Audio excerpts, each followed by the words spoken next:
My friends, I'm very, very sorry. My headphone broke. My God.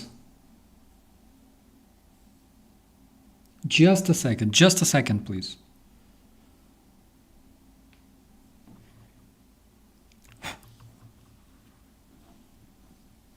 Okay, we're running. All right. Hello, my dear friends and family. Operator Starsky in the chat. Where the hell is my coffee? Just a second.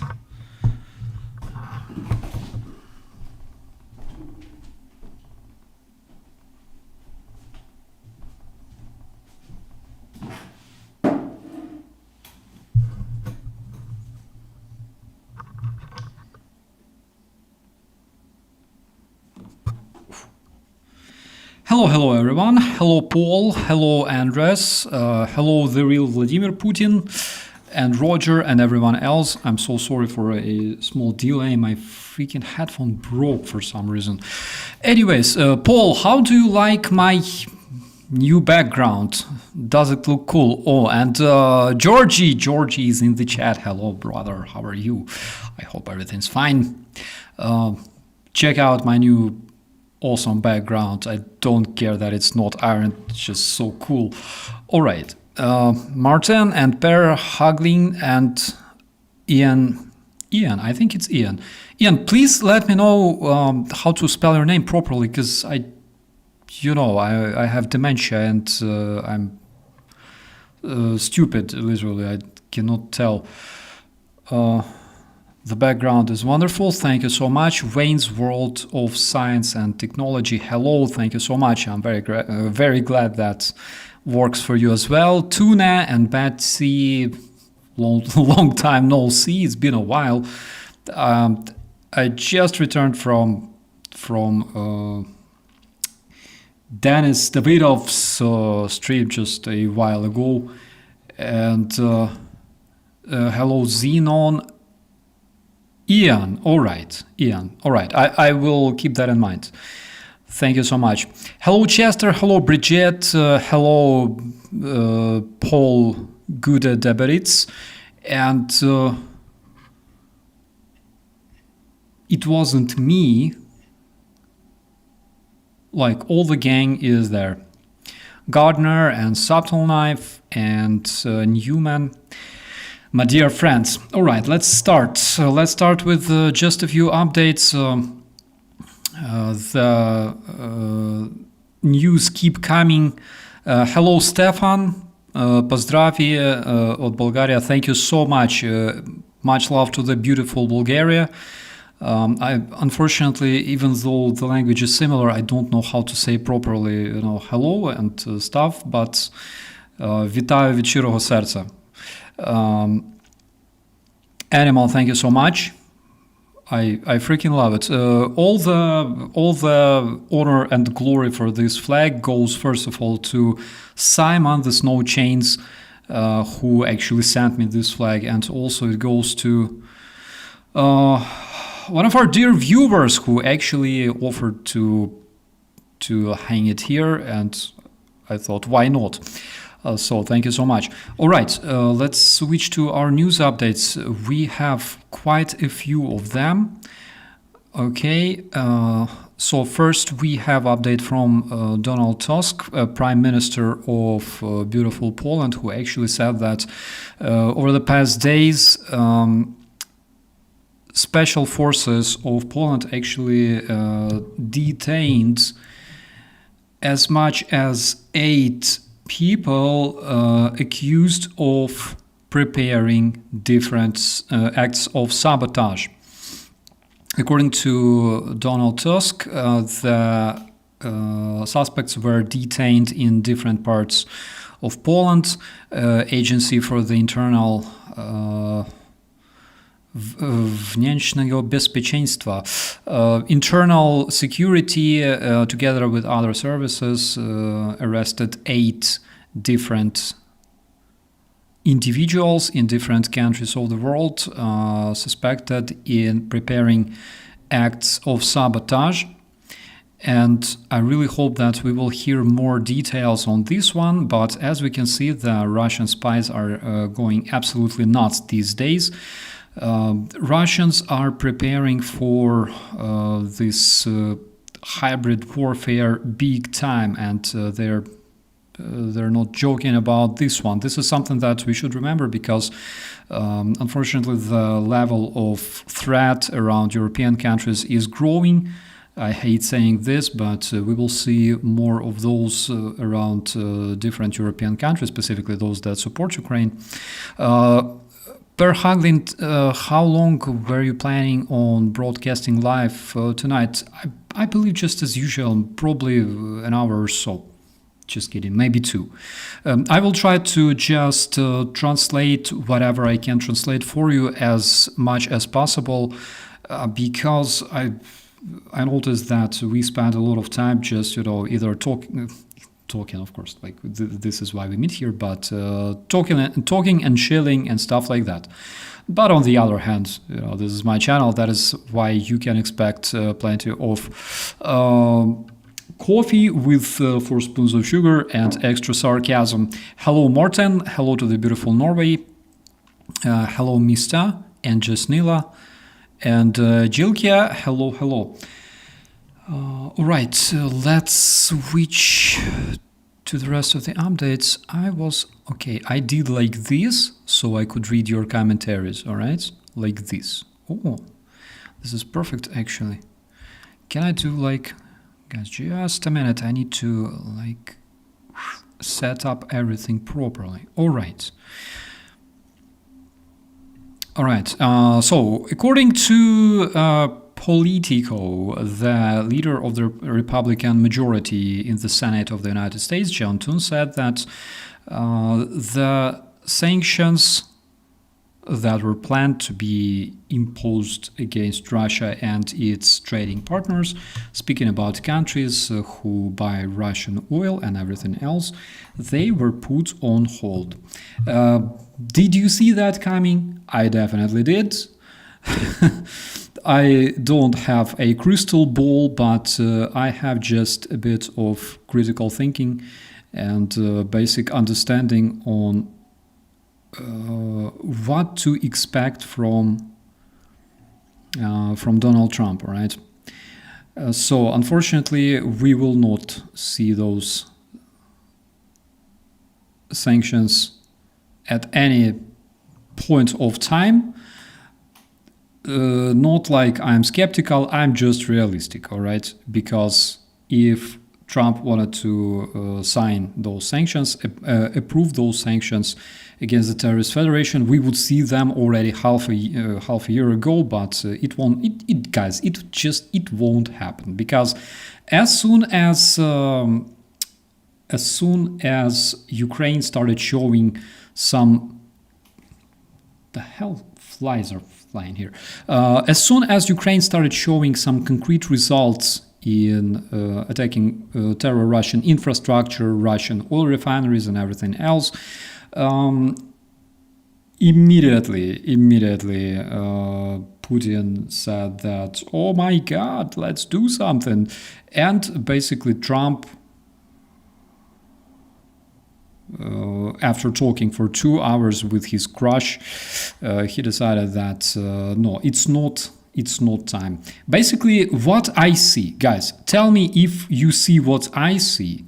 But what I see is that Trump is trying to save Putin's ass every single time. For example, like we saw happening in Kursk Oblast, like we saw happening basically now, when the terror Russian infrastructure is so weak, and literally the best thing that can destroy it is harsh sanctions that will put a blockade on the Russian oil, and that will sanction the countries that support Russian terrorism, or basically support it financially by buying their oil. But at the same time, we see that it's not happening. We see that Trump is saving Putin's ass one more time. And it keeps repeating like that, all right? I cannot find any evidence that Trump is actually supporting Ukraine, or Trump supporting international law, or Trump has at least some minimal humanity, morality, I don't know how you call it, but it's not the case. It's not the case at all. And all he does is basically saving Putin's ass, no matter what he says, all right? Because let's judge Trump for what he's doing. And what he's doing right now is basically trying to save Putin from inevitable collapse. That will definitely happen. So according to the intelligence service of Romania, who captured several Ukrainian citizens, meaning citizens of Ukraine, people with Ukrainian passports. Those people that were captured in Poland and Romania and were accused of sabotage, they wanted to set headquarters of Nova Pošta, which is Ukraine's big post service, in Bucharest on fire. According to the Romanian intelligence, the spies that were captured, those with Ukrainian passports, they were agents of a big network of saboteurs that were controlled by the Russian special services. Because, of course, Ukrainian passport doesn't necessarily mean that it's a decent person. We know that Russians involve all sorts of scam in their special operations, in their terrorist attacks and things like that. So those that were detained in Poland and Romania, they actually prepared acts of sabotage. They wanted to set the headquarters of Nova Post on fire, and they also planned to conduct different other terrorist attacks. In Poland, the prosecutors started investigating the activities of Russia's intelligence against other countries. Several suspects tried to send parcels with explosives and incendiary materials to Ukraine. So, according to the Polish prosecutor office, the parcels had to detonate or self-ignite during transportation. And the reason all that was planned was to scare the society and destabilize European countries that support Ukraine, but those parcels were intercepted by the Romanian secret services before they self-ignited or before they exploded. Again, we can see that Russian terrorists are going absolutely nuts in European countries. That is absolutely crazy. Tom Lobos says those are often Ukraine separatists living abroad, identify as Russian, though UA passport. 100%. There's unfortunately a lot of those, right? As well as Russians living in the European countries and, attacking Ukrainian families in trains or buses or in restaurants or whatever. So unfortunately, such things keep happening.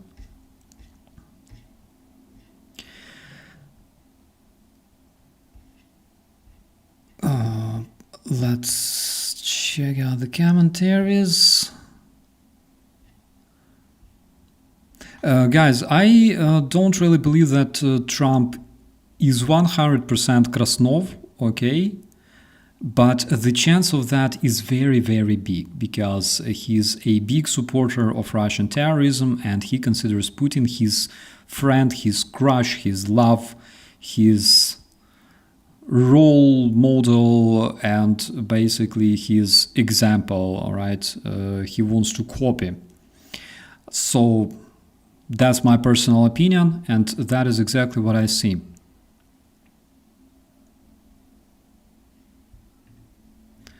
Lisbeth, I keep returning to the thought that maybe it really is as simple that Putin has have serious dirt on Trump. You are not necessarily wrong, all right? You're not necessarily wrong because Russians are very, very good at either collecting so-called compromat on people they want to blackmail or they want to recruit. And also they're very, very good at buying them, all right? So they give all sorts of valuable gifts and stuff like that. I know how it works. I know how it works because we arrested plenty of different Russian spies, terrorists, however you call them, people who support Ruski Mir, all right? And there were different ways of literally recruiting them by the Russian terrorists. They were either bribed or they were blackmailed, but there's not many like real ideological idiots, right? Like real ideological fanatics who literally do that because they believe in the Russian world. However, there are such people. There are such people. Not many, but they are out there. Are Russian spies real humans? Should they be treated as terrorists? Absolutely. If they prepare terrorist attacks, they should 100% be treated as terrorists, but they are real humans, and unfortunately they're not necessarily Russian nationals, because currently Russians are massively recruiting different European citizens from countries like Bulgaria, Romania, Hungary, Germany, France, other countries. They massively recruit people from those countries. And primarily, of course, those people, they are either connected to Russia somehow, maybe they have relatives there, or they are vulnerable, so they are very easy to manipulate. Maybe they have different addictions or things like that. Maybe their financial situation is not really good. That is why Russians are recruiting those people massively, because there's so many people like that can be found online, right? And generally speaking, my friends, everyone has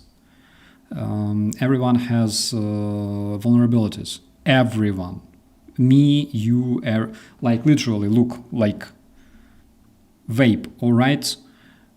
This is my vulnerability, and I understand that I have to fight it. But people who are addicted to nicotine, guys, I interrogated so many Russian thugs back since 2015, all right? And it's very easy to manipulate people who want to smoke so much so their ears go blue, all right?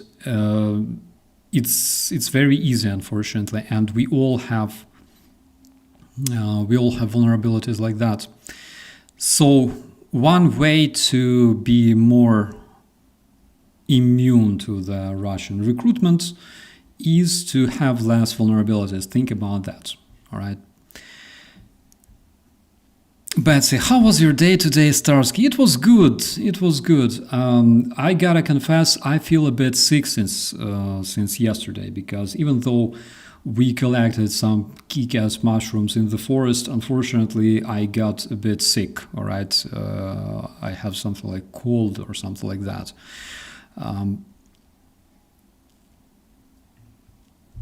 The Russians are blackmailing Starsky. They will tell his mom he's vaping. Oh my god. Oh my god. Oh, please don't do that. I took up cigars again, as Walsh Comer. That's not necessarily an addiction. I tell you that, my friend. Let's return to our news, all right?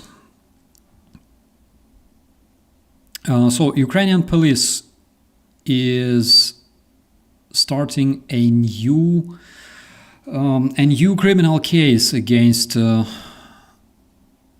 one Russian military and two collaborationists who tortured and raped a woman during the occupation of the Melitopol region. Ukrainian policemen state that in November 2022, Russian military illegally detained a local citizen. A woman tried to escape, but she was forcefully delivered to the temporarily occupied police department in the Melitopol region.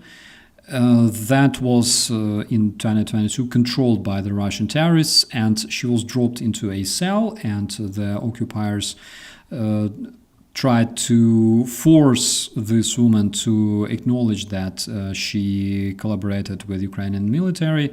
One of them tried threatened her with sexual abuse, and also he said that he will send her to the Russian female prison where she will be tortured and raped, and the other one hit her head, and the tortures continued for several hours. The victim said that she was sure that she will not leave that place alive. When she asked them about water, the Russians started laughing and told her that Ukrainians are not human. And the investigators actually identified all the offenders. They have all the photos from the social networks, they have all the data, the names, everything. And of course, we will not forget them, right?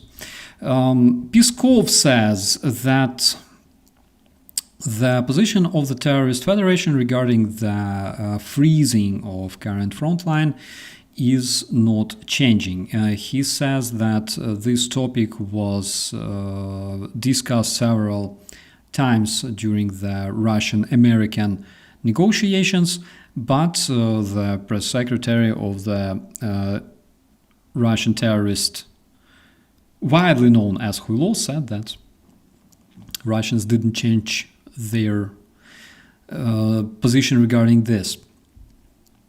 And this is something very, very important that we will mention just a bit later. What else do we have? We have an interesting and actually curious explosion in Hungary this time. So in Hungary, there was an explosion on the oil factory that processes a crude oil from Russia. And we can see this. Holy fuck, like the explosion, the fire is actually impressive, and a similar thing took place today also in Romania. In Romania, the explosion actually happened because of the concentration of the gas. The gas concentrated in the same spot for a while and exploded. Here in Hungary, nobody knows. I have no idea, literally. No versions whatsoever. We have another good update coming from the Russian railway, specifically the connection Pskov-St. Petersburg, used for the Russian military logistics, where another explosion took place. And Ukrainian media were reported in the main intelligence directorate of Ukraine that Russian railway was damaged, and also a Russian cargo train was set on fire. The movement using this very railway is stopped, and of course it will influence the supplies coming to the terrorist federation. The very fact that main intelligence directorate of Ukraine is reporting this news basically explains everything. All right, you can imagine this smiling muzzle of General Budanov, who says, "We're going to penetrate them deeper and deeper." And we have basically a confirmation that the meeting between Trump and Putin in Budapest is, if not cancelled, at least it's delayed. The sources in the White House informed NBC News that both sides are not prepared for such negotiations. I believe that you can already see Donald Trump literally sitting in his bedroom and crying because he will not see his crush for a while now, all right? And the only thing he had to do to meet with his crush, otherwise known as Huilo, is basically provide Ukraine with Tomahawks. And that's basically, you can provide Ukraine with Tomahawks and you can meet with Putin even like every other day. You can sit, you can talk, you can drink vodka, you can do all sorts of crazy shit, all right? Kiss boys' bellies, drink tea with Novichok or Polonium, we don't care. But didn't happen, and basically Russians, as soon as they started this day, they actually informed everyone that the Russian position regarding the war in Ukraine is not changing because United States don't provide Ukraine with Tomahawks. So basically Russia can continue its atrocious war against Ukraine. So this is a report coming from the NBC News.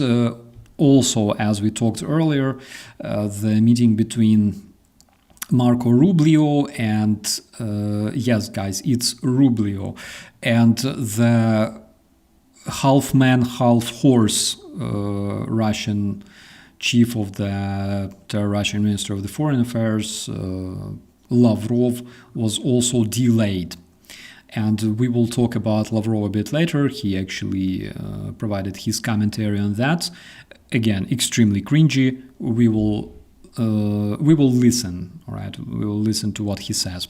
We have some interesting update from Georgia, actually. According to Reuters, on 6th of October, that is basically 2 weeks ago, a tanker called Kayseri delivered 105 tons of Russian oil from Novorossiysk to the oil terminal in Kulevi, Georgia.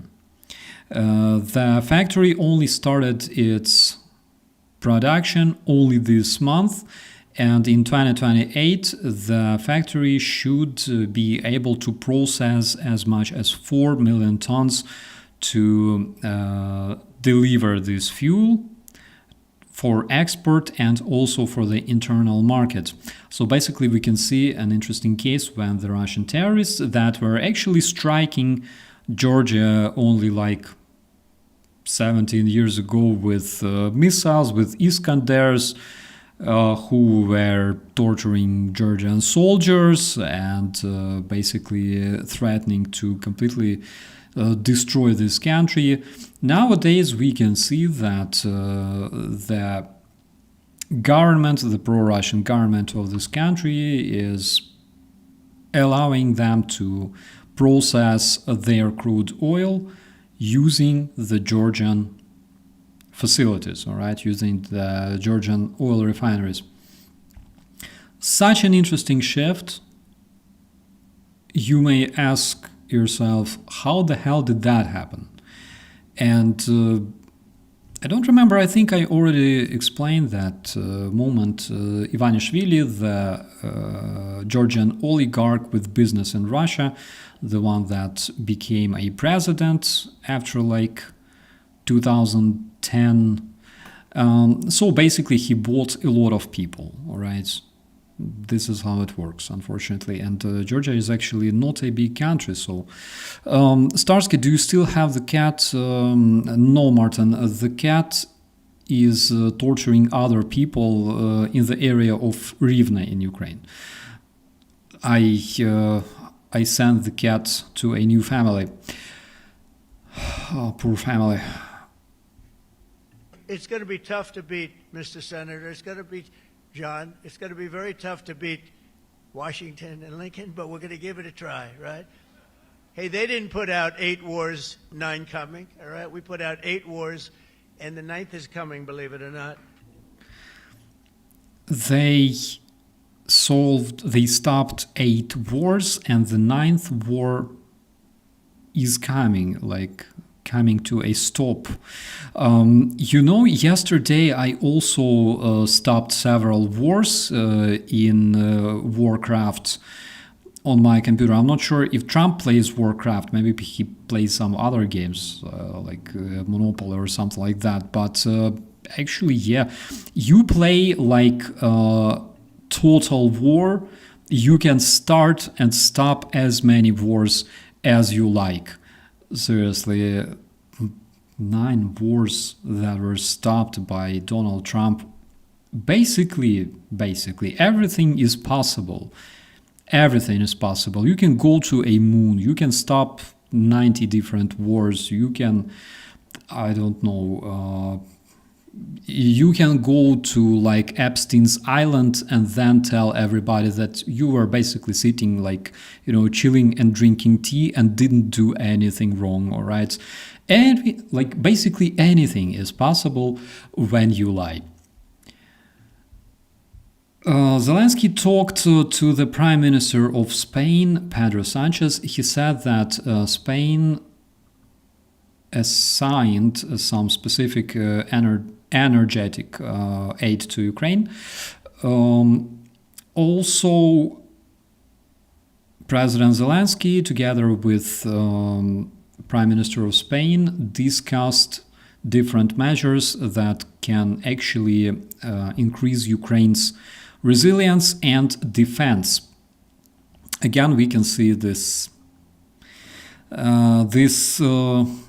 moment that actually happens every single autumn before winter since 2022, when European countries and Ukraine are talking about support for Ukrainian citizens, because basically if you have at least some self-respect and you can see that not only your neighbors but countries on your own continent are suffering because of war, because of the illegal aggression, of course you offer to help, all right? And this is exactly what we see on this example with Spain.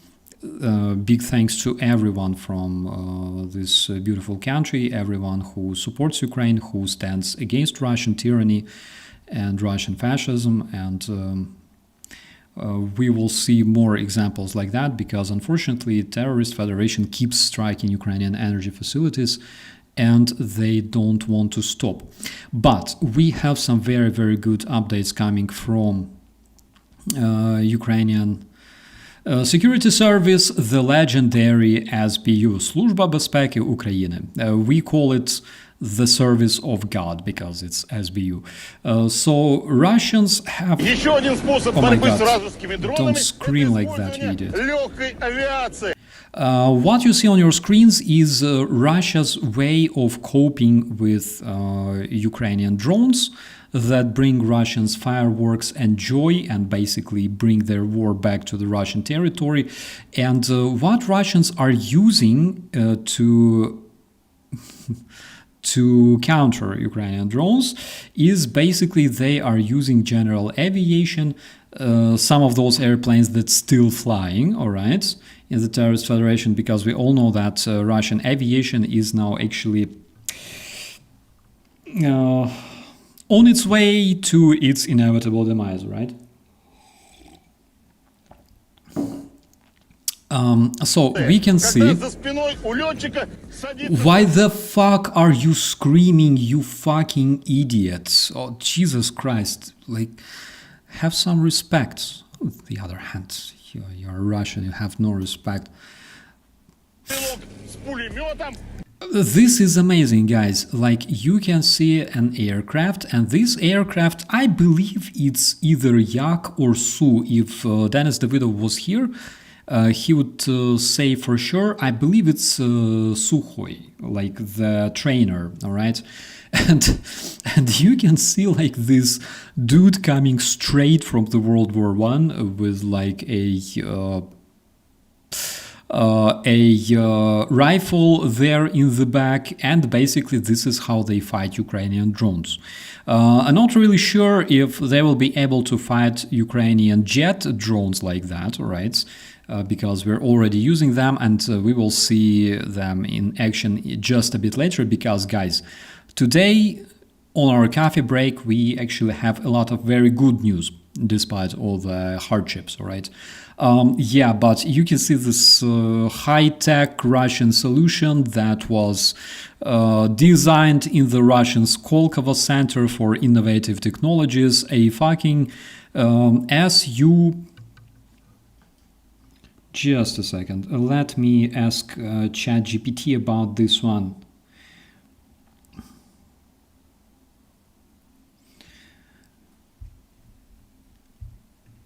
Dear ChatGPT, oh creature living in my phone, a creature whose wisdom has absolutely no limits, please let us know what sort of trainer aircraft was designed by Sukhoi, the Su aircraft in the Soviet Union. It's a tandem, sorry, not tandem.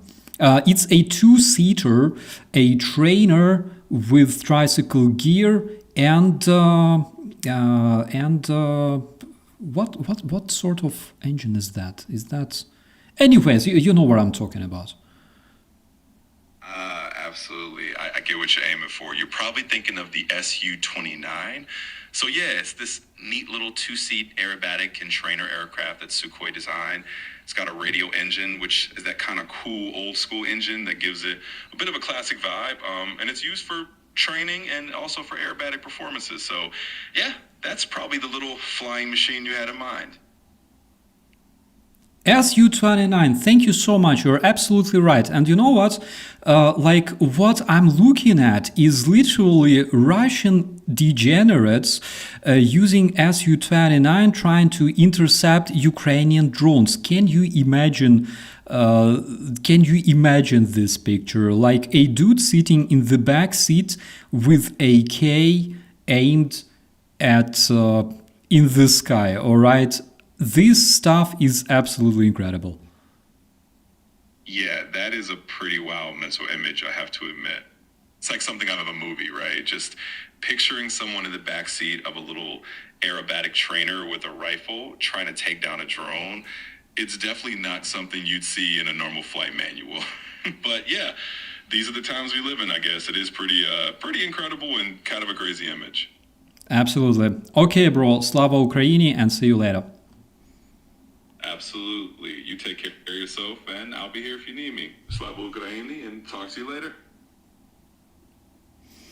All right. So, what I can say, this stuff is amazing. But, guys, we didn't see the main part of this show, all right? Let's check it out.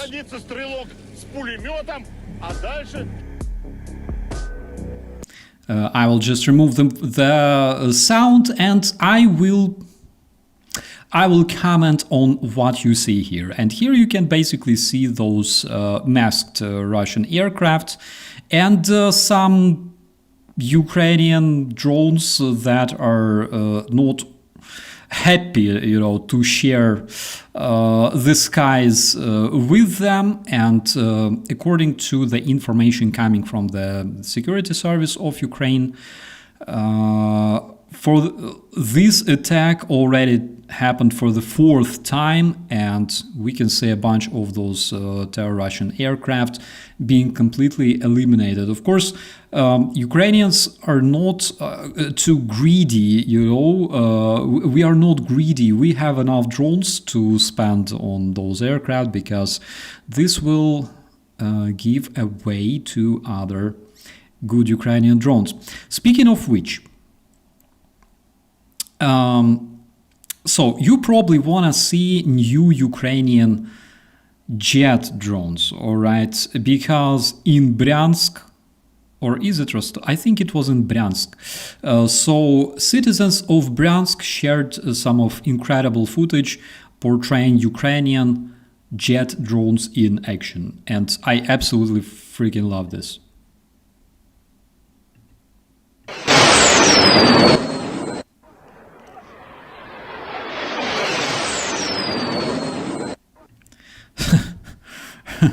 Reminds me like 2022, only vice versa, all right? Because in 2022, we saw, for example, Russian caliber missiles striking Ukrainian houses, Ukrainian high-rises and stuff, but now it's like vice versa. Something happened, oh my god.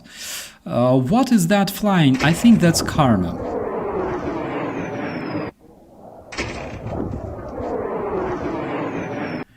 So the Russians are absolutely hysterical. Currently, they're saying that those are Storm Shadow missiles, which they are not, because, for example, if you take a closer look at this video and check out the drone itself. My God, where is it? Yeah, so that on your screen is actually either Ukrainian Bars or Peklo, right? That drone downstairs. Okay, that is either Peklo or Bars. One of those, I think.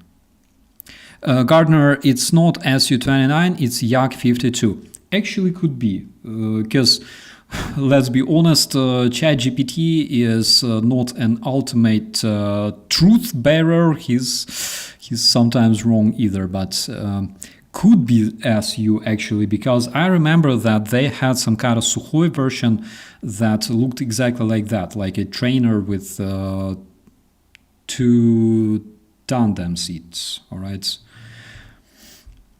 So that is either Bars or Peklo.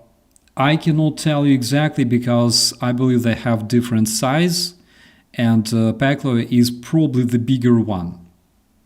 But I cannot tell you for sure.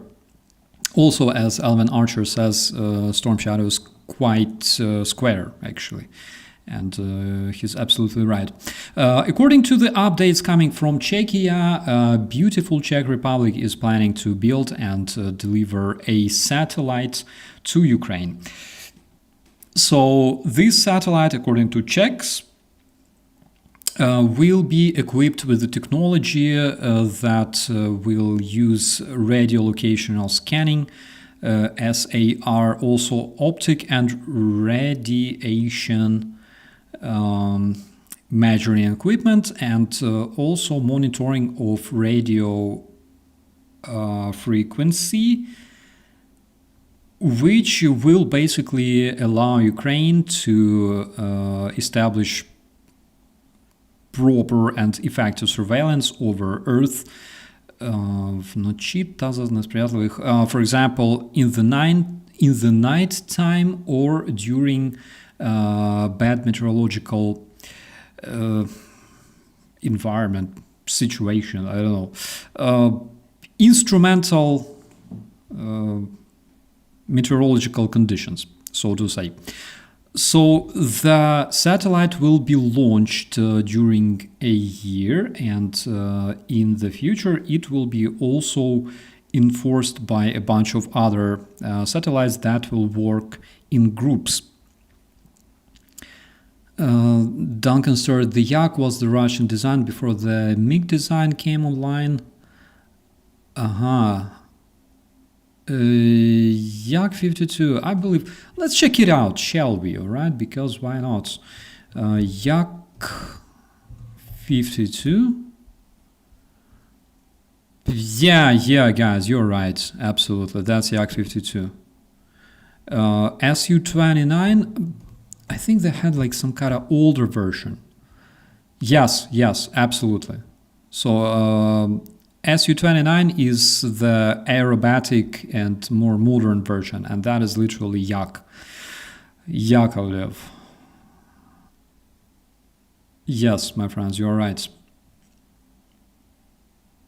Or maybe even like Yak-18. All right, because like look at this one. Could be. That one is Yak-18. That is Yak-18T. And this one is Yak-18 actually. I can see that they have different versions of engine with like those. It's actually radial engine packed into the nose compartment in some absolutely crazy way. Who knows? Who knows? I trust you, my friends. I think that's Yak 52. So we have Simonyan. Simonyan, the Russian top propagandist, the mastermind behind all that shit that takes place deep in the offices of Russia today, including Russia's bot farms, Russia's bullshit campaign, Russia doppelganger operation, and things like that. So Simonyan, after losing her husband, another Russian propagandist, Tigran Keosayan, she informed everybody that she is going to have a chemo, all right? She says, please don't text me saying that everything will be fine. And I completely agree with her. Nothing will be fine, Margarita. Nothing will be fine with you. Because karma works. We have another statement coming from Trump. I promise we will not be watching so much Trump today, all right? Just a couple of statements because... I have one more to go. It's Russia, Ukraine, and I think we'll get there, but it's turned out to be nasty because you have two leaders that truly hate each other. You have two leaders who truly hate each other. How the fuck did it happen? And why? What was the reason behind this hate? 2019, when President Zelensky became a president of Ukraine, first thing he did, he sent an airplane to the terrorist federation and he exchanged Ukrainian prisoners for Russian prisoners for the first time in a while, all right? Again, you know that I didn't vote for Zelensky, but I'm just saying facts. First thing he did, he exchanged Ukrainian prisoners for Russian prisoners. He returned people like, oh my God, famous Ukrainian director Sentsov was released, and many other guys who were kept in the Russian captivity that were captured by the Russian terrorists before the full-scale invasion in the Donbass, in that area, in the area of the anti-terrorist operation. Actually, Zelensky was trying to establish proper communication with Russian dictator, also known as Huilo, and it worked. It actually worked. First thing he did was he brought the prisoners of war back home. Then he started withdrawing Ukrainian artillery back, to the rear positions to demonstrate that we have peaceful intentions. Why all of a sudden Zelensky started hating this amazing Russian president? Who can tell me? How exactly did it happen? Probably it's because Putin fucking invaded Ukraine. Maybe President Trump, I give you a tiny hint. All right? Because Ukrainians didn't start this war. We had absolutely no choice, all right? It started without our approval. You can't have it all, right? They hate each other beyond all else, and it makes it actually a little bit difficult. But we try, of the 8 deals, I would say because of tariffs, 4. I have one more. Oh, tariffs. Please stop talking about tariffs because it's tragic. It's not even funny. Yeah, and basically Trump said that because Putin and Zelensky hate each other, this makes this situation more complex, all right, more complicated. That is so weird. I don't know. Why do they hate each other? I have no idea. Such a strange observation, all right? In fact, I have this impression that actually Trump doesn't really understand why should somebody hate Putin. Because, for example, Donald Trump has absolutely no reason to hate Putin. Donald Trump is actually grateful to Putin for helping with his election campaign, for involving all sorts of Russian bot farms to promote his presidential campaign in Twitter, on other platforms.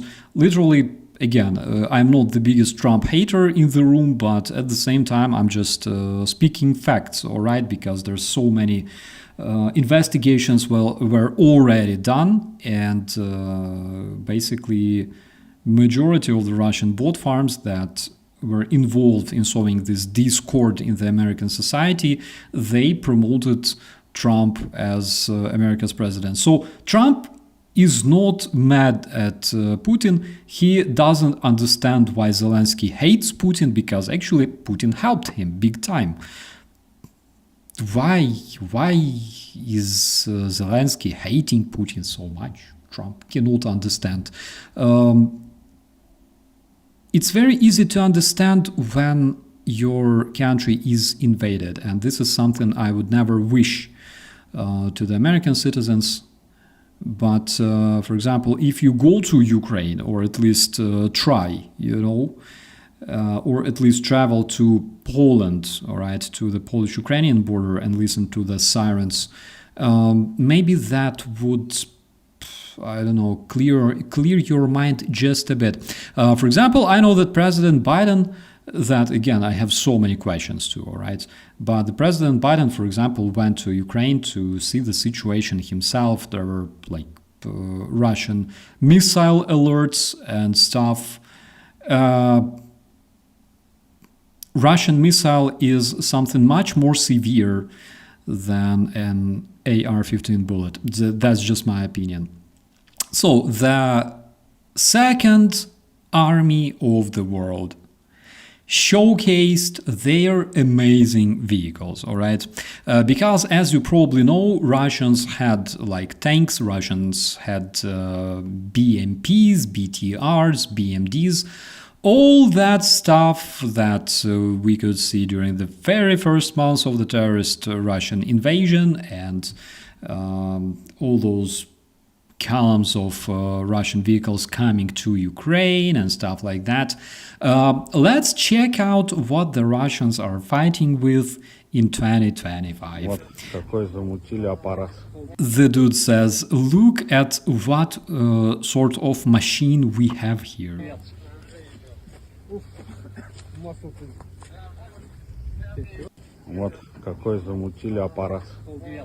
Guys, let me know what you think about this one, alright?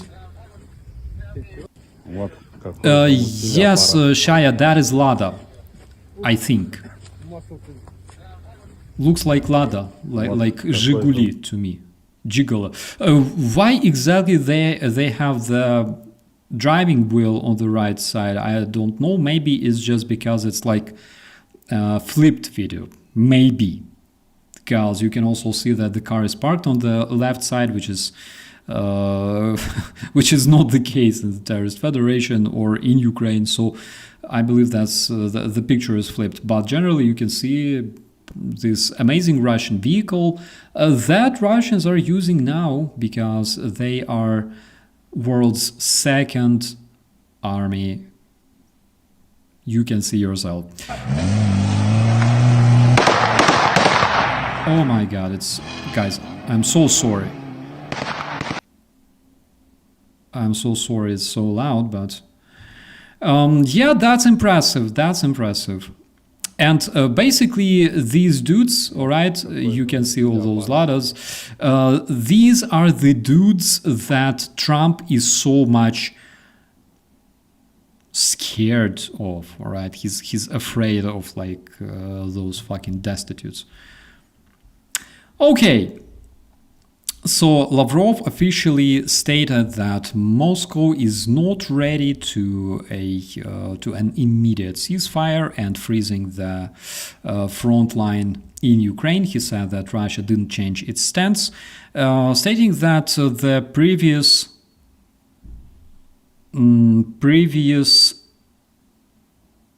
previous agreements that were achieved during the negotiations between Trump and Putin in Alaska actually meant the long and lasting peace, but not a fast ceasefire that will not lead to anything at all. And that is basically the answer why Russians don't want to stop killing Ukrainians, why Russians don't want to negotiate and everything else, and basically why Trump can go to Budapest, Trump can go to Tokyo, Trump can go to Ust-Pizdyuysk, Moscow, Vladivostok, I don't give a fuck. Literally, wherever he goes to talk to Putin, he can invite him to Mar-a-Lago, he can invite him to Miami, he can invite him to I don't know, Texas, Las Vegas, wherever they go and wherever they talk basically doesn't change anything, because Russia doesn't want ceasefire. Russia wants Ukraine to capitulate. And now Trump is trying to combine the Russia's demands, all right, about the capitulation of Ukraine, with the reality, with the realistic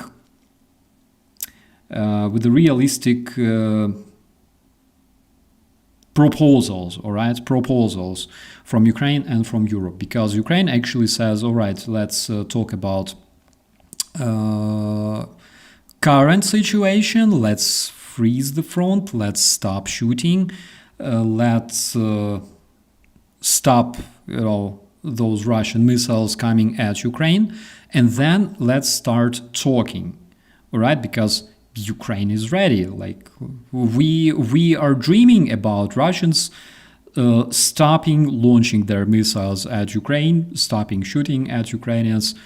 That's what Ukrainians want, all right? But that's not what the Russians want. And one of the reasons, again, why Putin is so stubborn, why he doesn't want to stop and talk, is because he wants the whole Ukraine. He's convinced that Russian army is enormously effective in Ukraine, that they are gaining tremendous pieces of territory.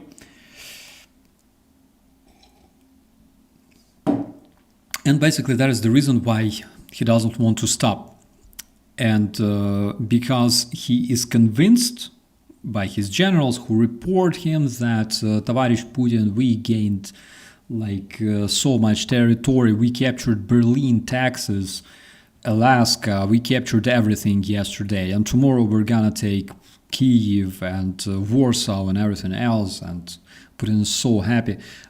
So because he's convinced, he doesn't want to negotiate any ceasefire. It's not enough for him, all right? He wants Trump to convince Ukrainian leadership that Ukraine should give out Zaporizhia, Donetsk, Luhansk, Crimea, Kherson, piece of Dnipro, I believe, as well, maybe piece of Kyiv too, Kharkiv, Sumy. If Trump convinces President Zelensky about that, then Putin might consider, he might consider negotiating some kind of peace deal, and he might consider negotiating a ceasefire.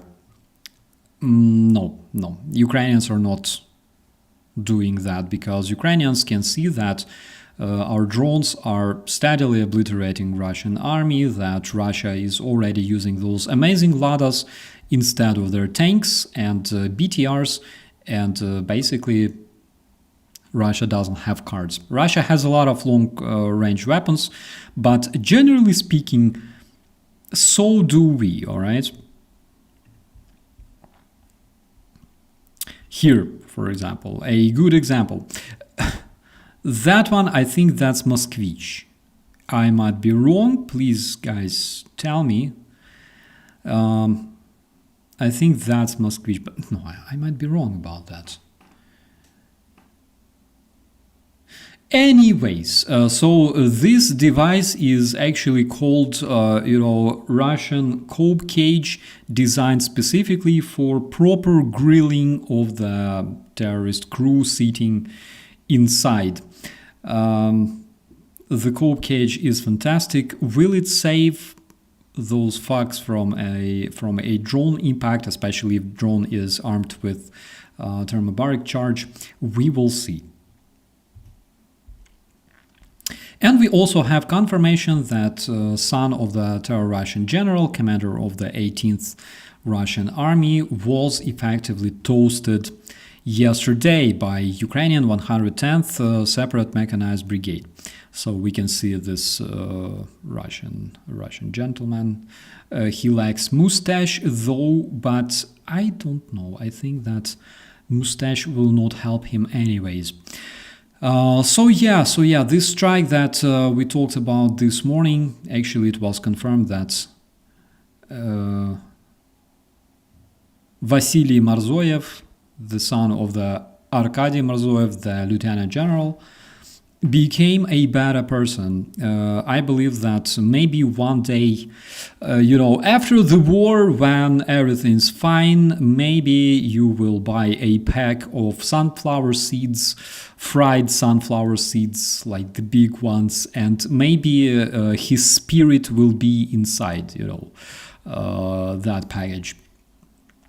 This is how it works. If fruits or vegetables grow on them, you can eat them. The Russian Z-blogger Anatoly Radov, actually, this was something that I read tonight, but I didn't want to, Rick says, I push the horses, all right?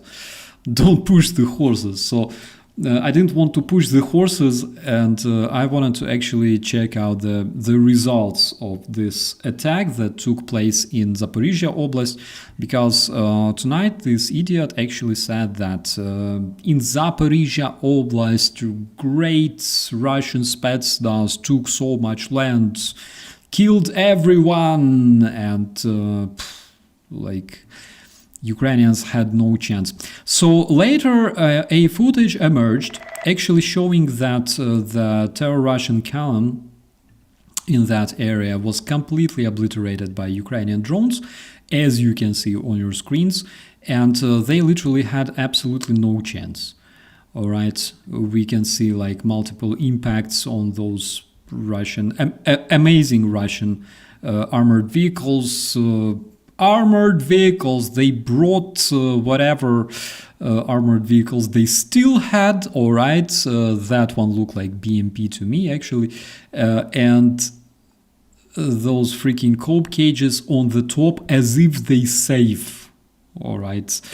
Anyways, so you can see multiple impacts here on the video. I will just scroll it for you, and the terrorist army was pretty much improved, all right, by Ukrainian defenders, also by drones that drop different charges and everything like. Oh, that's a good explosion. I can see a lot of Russian fertilizer literally scattered around. How much is that? Half an acre? No, that's not an acre. That's at least 1/4 of an acre or something like that. Yeah, we will have a lot of cucumbers growing there. So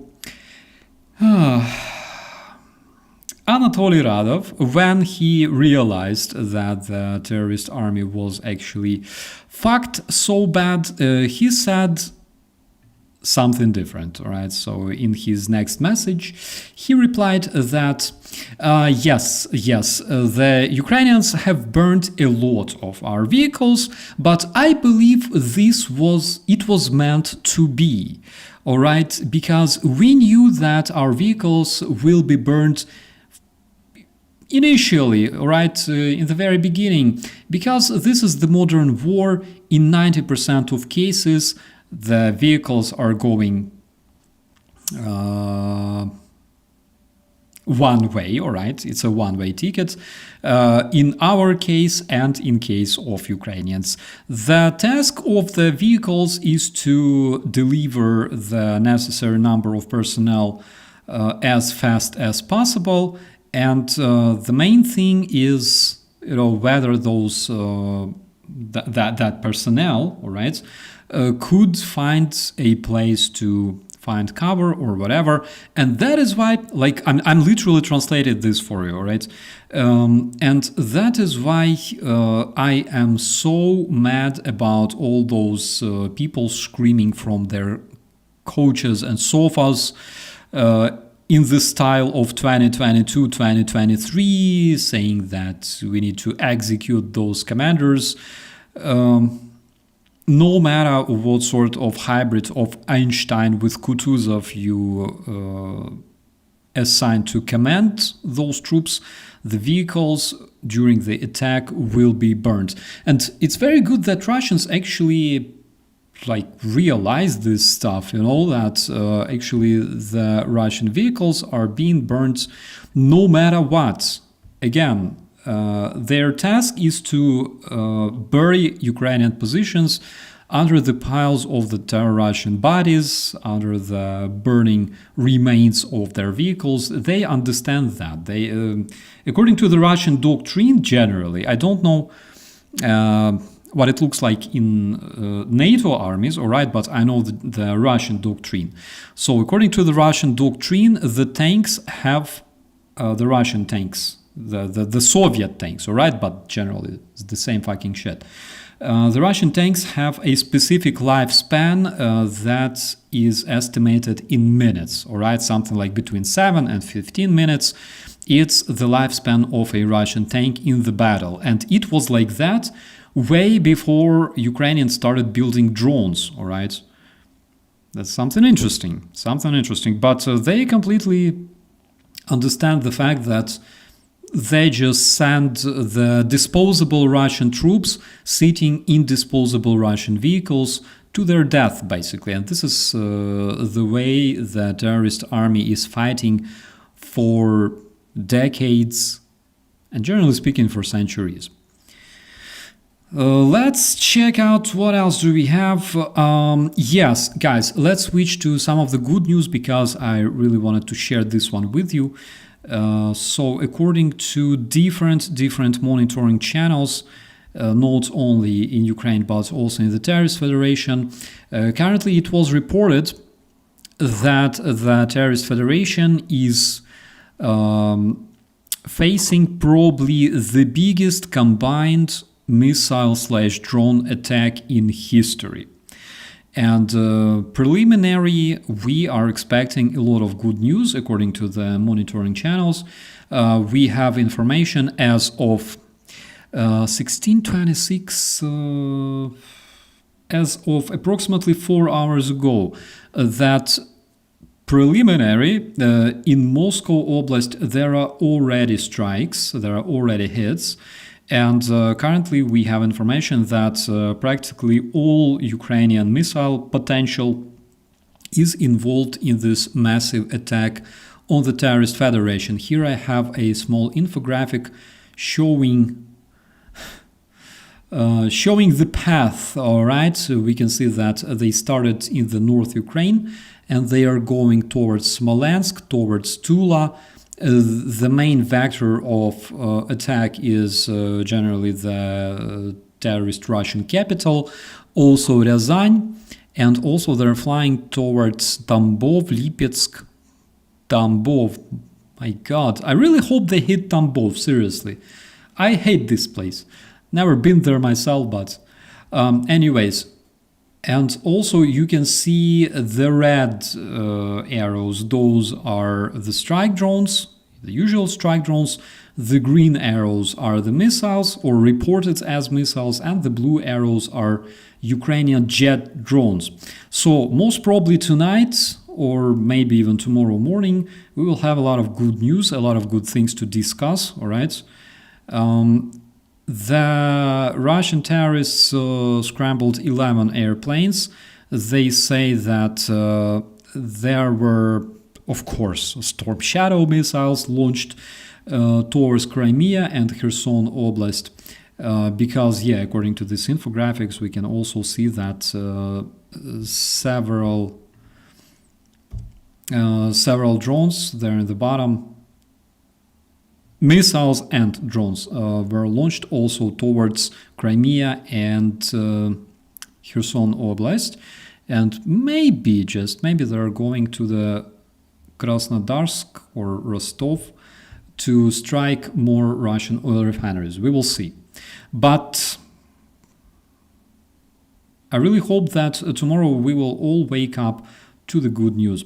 So the Russian monitoring channels are being nervous for some reason. Also, the Russians are showcasing the Ukrainian drones that were shot down in Bryansk, and they can see messages that Ukrainian people have left to the Russian terrorists, all right, and they are so mad because we call them peders, and I don't know why they are so mad. I mean, Ukrainian got used, that Russians call us ho-holes.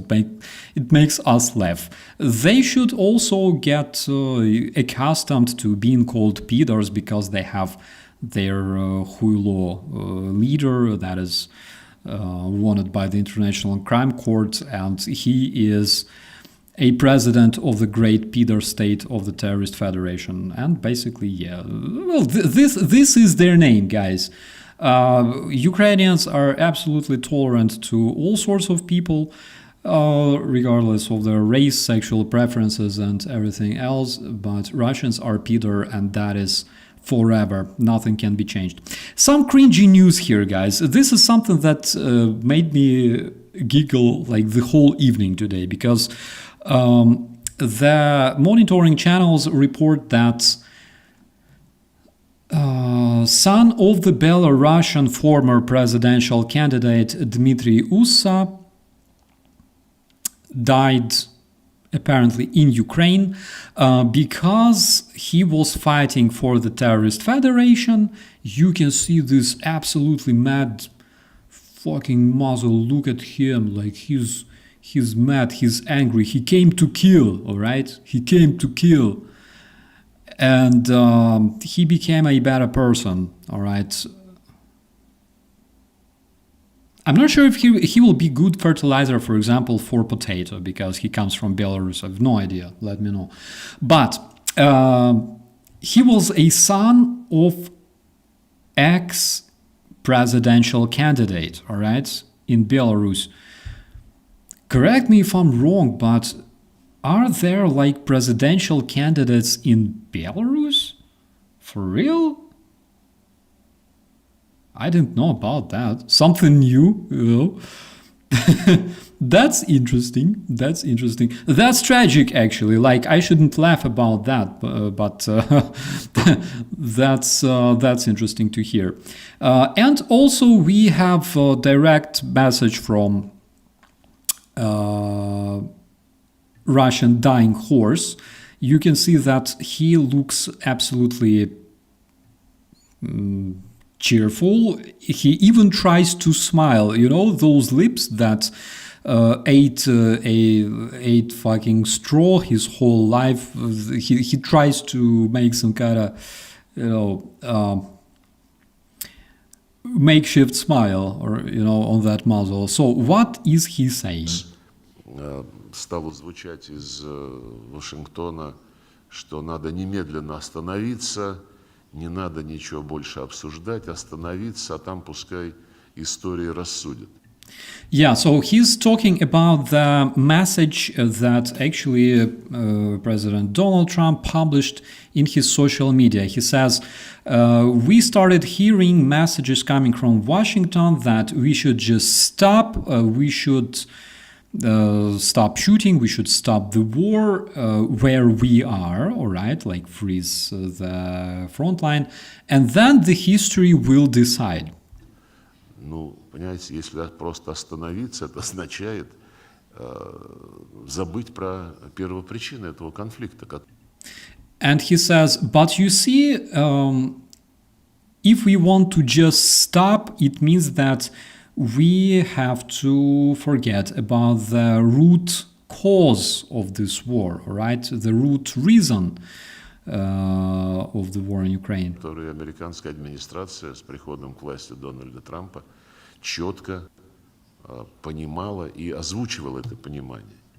And he says that the administration of Trump, turns out, when Trump became a president, they knew those root causes, root reasons of this war, and they even talked about them, all right? So what he means is probably all those talking heads in Washington, D.C., the supporters of the Russian terrorism that were actually saying that there are Russian-speaking people in Ukraine, which means they are Russian citizens, all right? Or shit like that. Because if you take, for example, brilliant pro-Russian imbeciles like Douglas McGregor, I have absolutely no respect towards his fucking rank because he's nobody, all right? He said that because people in Ukraine speak Russian language, that makes them Russian citizens automatically, which basically means that, unfortunately, my dear British friends, he's your guy, all right? I'm just kidding, of course. But he talks about all the retransmitters of the terrorist Russian propaganda in the United States, who said that, there's a problem, the NATO expansion, Ukraine should be demilitarized, Ukraine should basically give up, all right? Whatever Trump was saying in the very, very beginning, that's what we have. Я имею в виду обеспечение внеблокового, нейтрального, безъядерного статуса Украины. Yes, he mentions Ukraine not being a member of anything, all right? Not being a member of NATO, European Union, planet Earth, intergalactic community, nobody, all right? Что предполагает отказ от каких-либо попыток втягивать ее в НАТО. And also Ukraine should not be allowed to become a member of NATO. But guys, Ukraine was never a member of NATO. And also Ukraine was never allowed to become a member, all right? The very fact that we cooperated doesn't necessarily mean that Ukraine was given this opportunity or green light to become a member of NATO. Please let me know if you have a different information, but from what I heard, since 2008, Ukraine was never allowed to become a member of NATO. And also, why the fuck did you, Russian degenerate, start the war against Ukraine if Ukraine could not technically become a member of NATO because it had your fucking forces on its territory in Crimea and in Donbass? И я имею в виду прекращение фактического геноцида русского и русскоязычного населения, чем занимался киевский режим, начиная еще до прихода к власти господина Зеленского. And he says Ukraine should also stop the factical genocide of the Russian population that was actually committed not only by President Zelensky, but also by all his predecessors, right? Like after the collapse of the criminal regime of President Yanukovych, who fled to the terrorist federation. The actual genocide of the Russian population, that sounds very, very interesting. I didn't hear about mass graves of Russian citizens that were found anywhere in like Donbass, in Crimea, in Kiev. I've only heard about Ukrainian citizens that were found in those mass graves, and it was confirmed that Russians did that. What sort of genocide of the Russian population he's talking about, I've literally no clue, guys.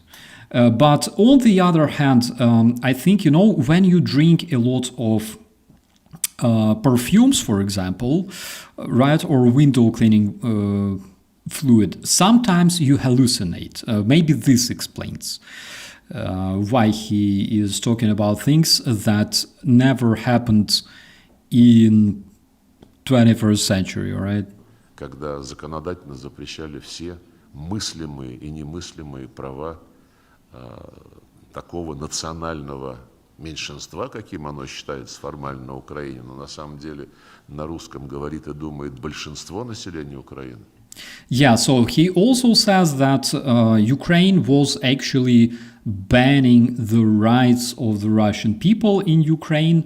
If you speak Russian language, for example, I don't know, you are like arrested and brought to prison, which, by the way, I don't know, it was threatening for President Zelensky himself, I believe, because President Zelensky was a Russian-speaking person himself. How exactly you see him banning, repressing Russian-speaking population, I have no idea. Also, like the famous Ukrainian Azov regiment, now an army corps. Actually, the same situation. They all come from Kharkiv, and he also mentions that majority, of, like vast majority of the Ukrainian population is speaking Russian language. Motherfucker, I can take you to like outskirts of Mariinka, you will be impressed. Unless, of course, you killed all those people there. And that's in Donetsk. Запрет русского языка во всех сферах жизни. The ban for the Russian language in all spheres of life. I'm sorry, why should we allow Russian language in all spheres of life? That's one thing. And another thing is how exactly was it banned, all right, in all spheres of life. So you cannot speak Russian language on the street, in the bus, in the subway, in the airplane, in the grocery store. I don't remember that. I remember that quite a few people did, and nobody gave a slightest fuck about that, seriously. Нацистский абсолютно режим. Nazi regime, he says. Nazi regime. That's interesting, all right.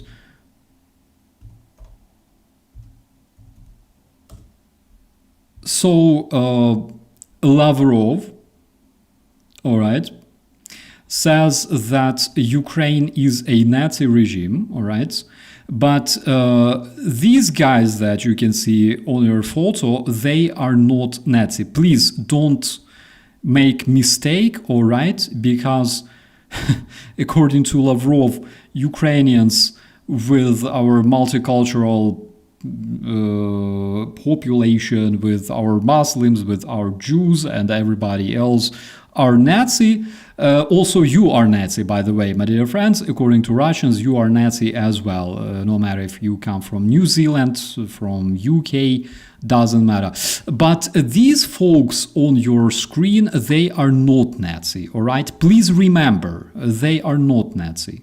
They are actually like anti-Nazi. Like this young girl wearing a fascist uniform, which, by the way, in just a few years will sign contract with the Russian army, they are definitely not Nazi, all right? If you march like this, all right, wearing uniforms, if you teach your kids how to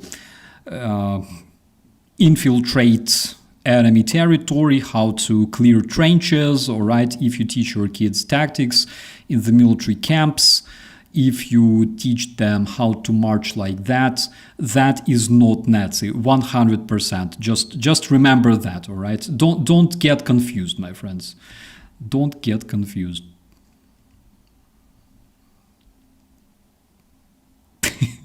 My God. So you just heard a very interesting character, because on one hand he looks like a dying horse, on the other hand he just keeps suffering, you know, he cannot die no matter what, and he's also spreading a lot of disinformation using his oral cavity, all right? So, according to the Ukrainian analytics, Ukraine already now has some of the toughest electronic warfare systems, which actually allows Ukrainian defenders to intercept a lot of Russian aerial targets, not only Russian missiles, not only Russian drones, but also gliding bombs. That's according to the representatives of the Ukrainian General Staff. And basically, that's very interesting. That's a publication by BBC News Ukraine about Ukrainians who actually turn the Russian Shaheds 180 degrees and send them back to the terrorist federation. How beautiful is that? All right, so far we finished with the news updates, my dear friends. We will be expecting the good news in the morning. Of course, I will be streaming for you. I will be translating whatever updates we have. God, I'm so happy about this beautiful background. Like it was an absolutely obvious solution, all right, but I never thought about that.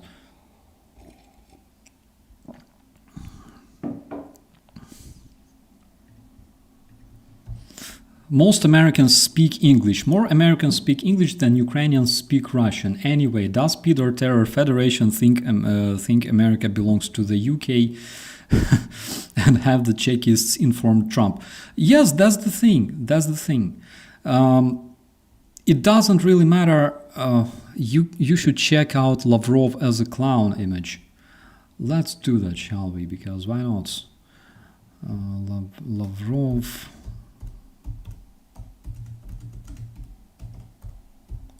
Let's do that. Let's check it out.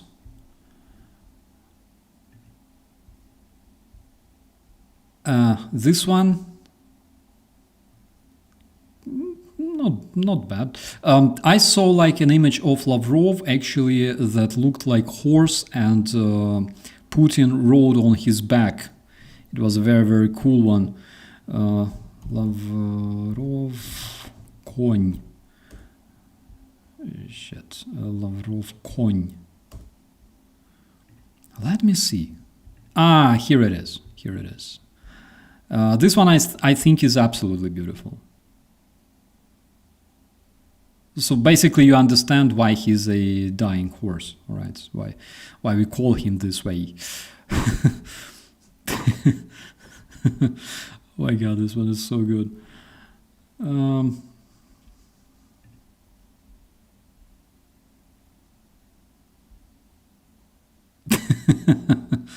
I want to see the one where he's like ridden by Huilo.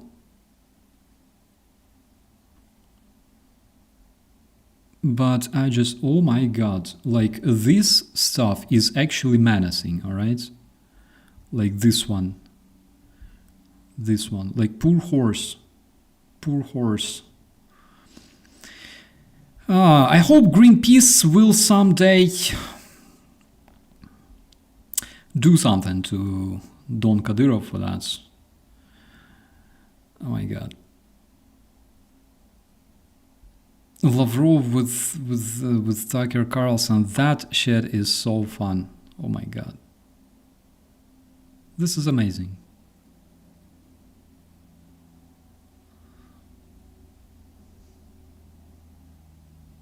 Anyways, we have some time to chat, and most probably I will share something. What do I have to share? All right, so today during the stream, while watching the stream, that's the correct word. While watching the stream with Denis Davidov, I actually had a bunch of vareniki, actually not really vareniki, but pirogi, all right? And this is what they look like, all right? I will be torturing you right now, okay?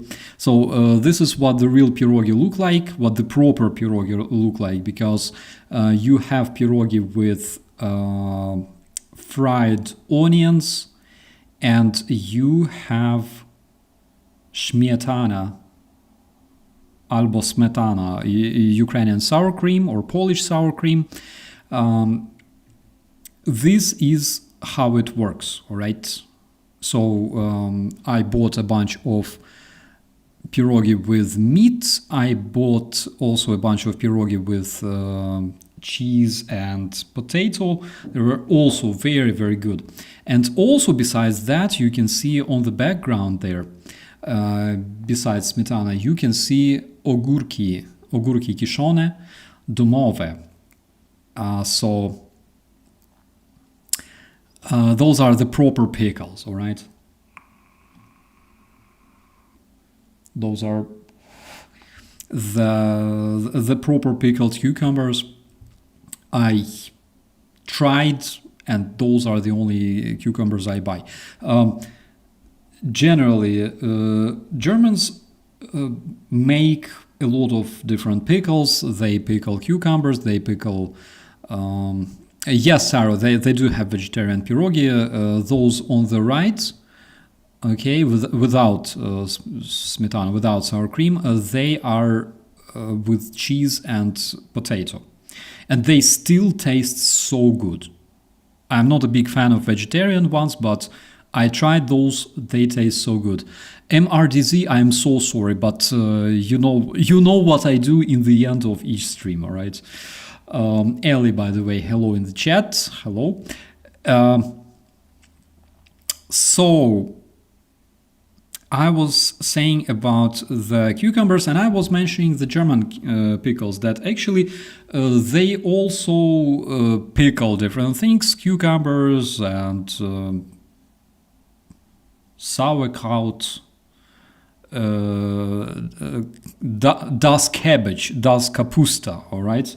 Kapusta, the cabbage. So they pickle cabbage, they pickle a lot of things, but one thing I still cannot understand and get used to is that first of all the vinegar, and the second of all they add sugar to the cucumbers, which is a crime in Ukraine, so you cannot do that. That is why, for example, I tried to buy several types of pickled cucumbers in Germany. I tried them. I frankly prefer something like Polish cucumbers. They are very, very good. German food is always interesting. German pierogies. I gotta check it. out.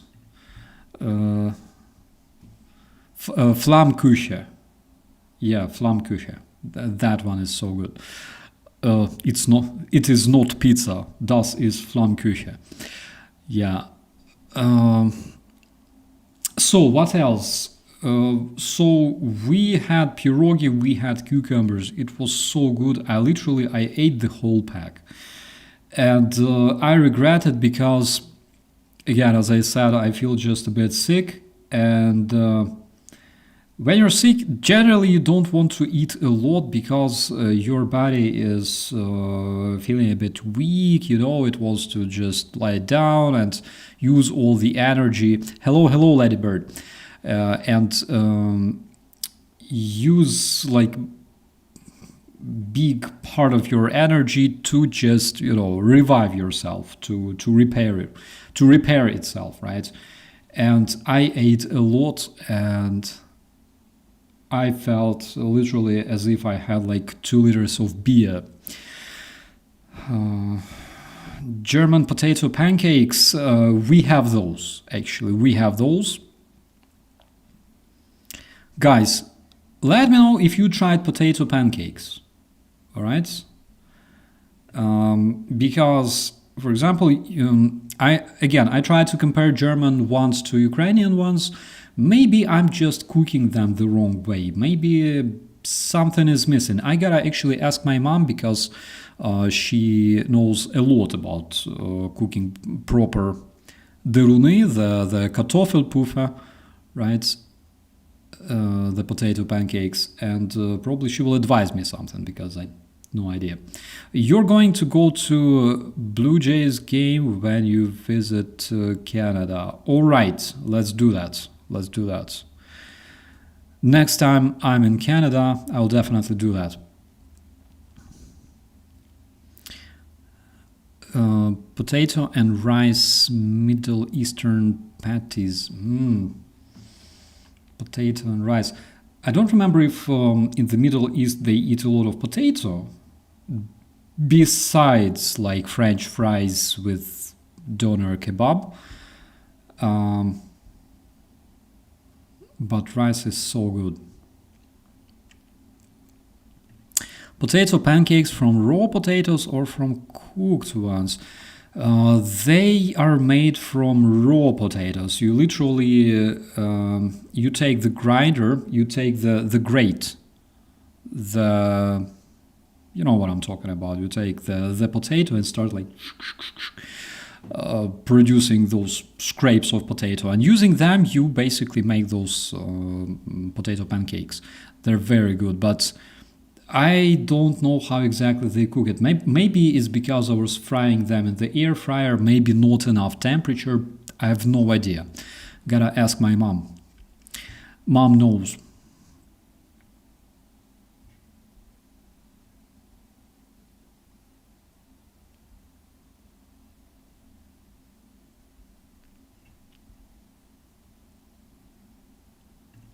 Does anyone know a good two-player game for Operator Starsky and Dennis DeVito to try? Oh, we can try like Phasmophobia properly. Probably, I don't know. I asked the ChatGPT, and the ChatGPT told me that there is a way to play Microsoft Flight Simulator together. I mean, controlling the same aircraft, sitting in the same cockpit. So I gotta check how exactly it works, because the developers of Microsoft Flight Simulator 2024, they actually promised that the players will be able to share the cockpit, all right, and not just fly different aircraft, but actually fly the same aircraft. When it happens, that will be just so good, all right? But currently there are some specific modifications that actually allow to play together in the same cockpit, but it doesn't work in 100% cases. So, but as soon as we find something like that, as soon as it's possible, it will be super cool. You have to squeeze the water out of the grated potatoes. Yeah, that's for sure. But like I have frozen potato pancakes, all right? Like they're frozen, you just throw them on the frying pan and you cook them. Maybe I'm just not using enough temperature or something like that. Hello, Super FKV. A lot of hugs and love to beautiful Denmark. Ukraine loves Denmark so much. They get some brownish dots after frying them. Yeah, that's the thing. So they must be kind of crunchy. Okay, they must be crunchy, and they must not be very soft, from what I can tell. So I ate proper potato pancakes in Germany like last year. We've been to some event, either on like Christmas market or something like that, with my friends, and we ate like proper Kartoffelpuffer, but I tried to prepare that at home and I failed. I gotta ask ChatGPT, like again, sometimes he's wrong, of course, all right? Sometimes he cannot tell, I don't know, like AK-74 from AK-47. Just kidding. Of course, he knows the difference. Dear ChatGPT, can you please enlighten us?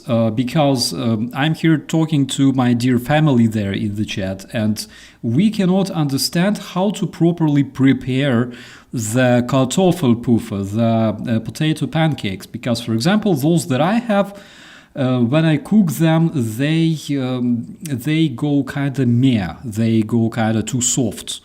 What should we do to make them like less soft and more, like more erect, more solid, more rigid?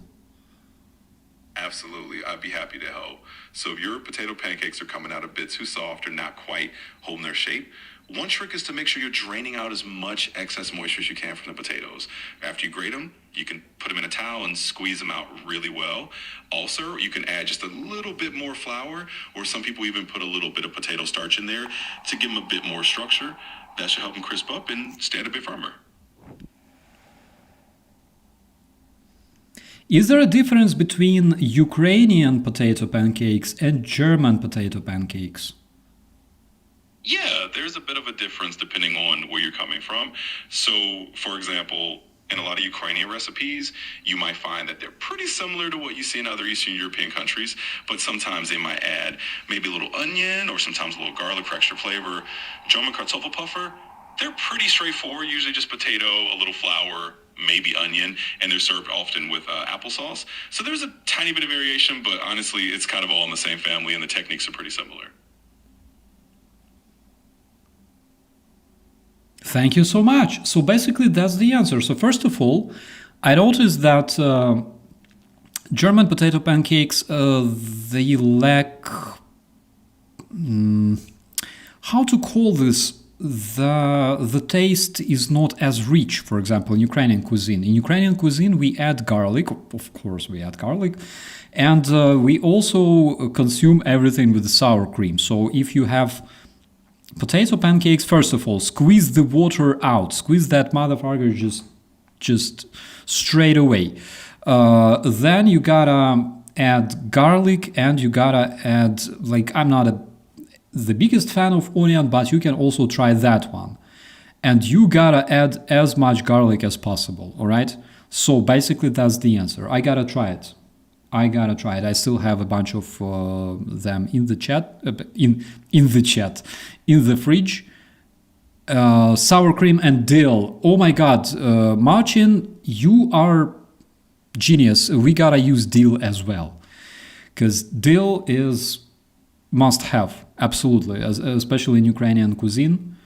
It goes with everything. So probably that's the answer. I gotta try. I will try to cook them, and I will torture you with the amazing close-up shots of proper potato pancakes next time.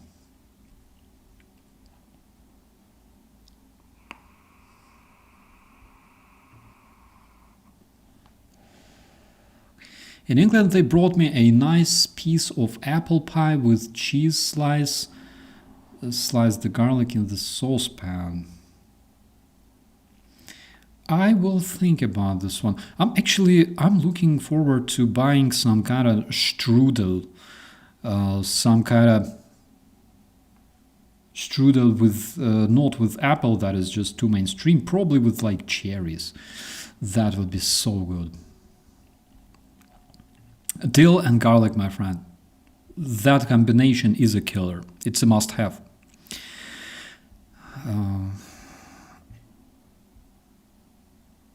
Maybe a plug-in pancake maker will be the optimal temperature. Maybe a plug-in pancake maker.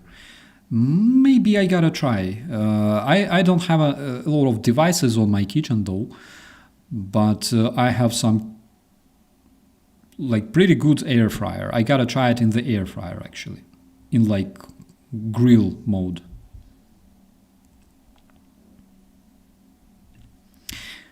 Well, really, it is a potato fritter. You need a bit of salt and pepper and some butter when cooking.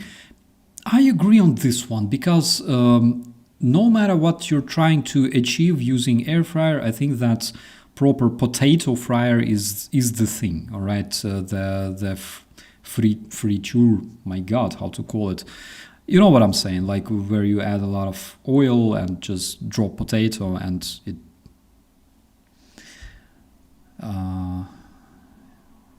In the end, you have like a proper thing.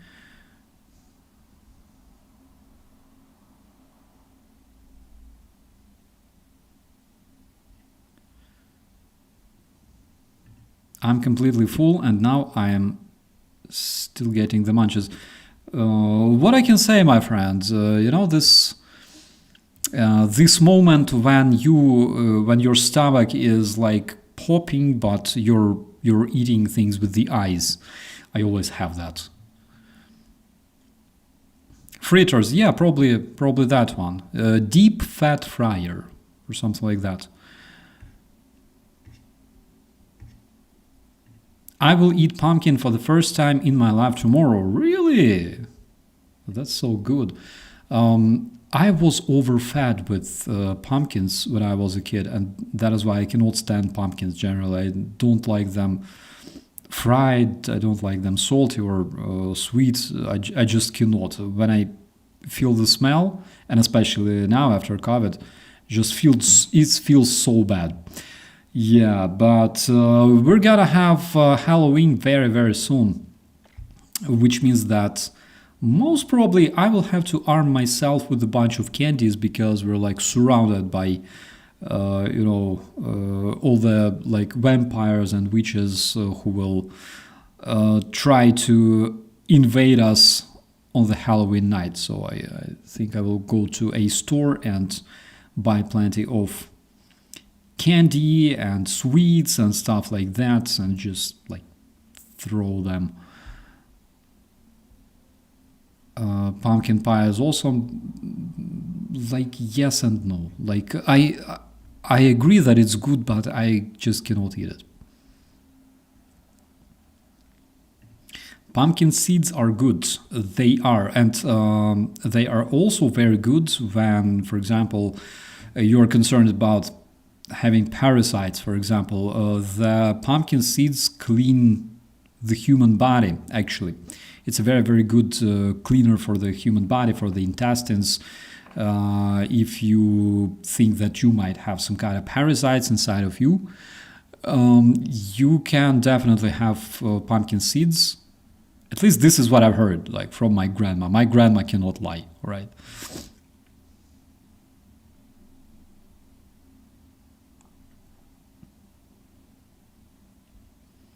They avoid my house. What does your house look like? Well, of course, if they walk towards your house and there's like, for example, a bunch of booby traps, like a machine gun nest on the roof or like on the balcony, that might be concerning for some people. Who knows?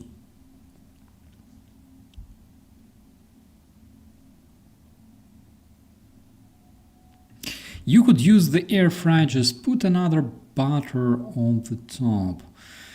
I'm using air fryer with like sunflower oil.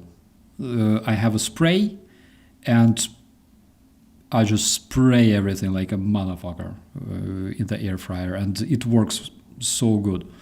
You don't spend so much sunflower oil as much as, for example, in the fritter, but it still works.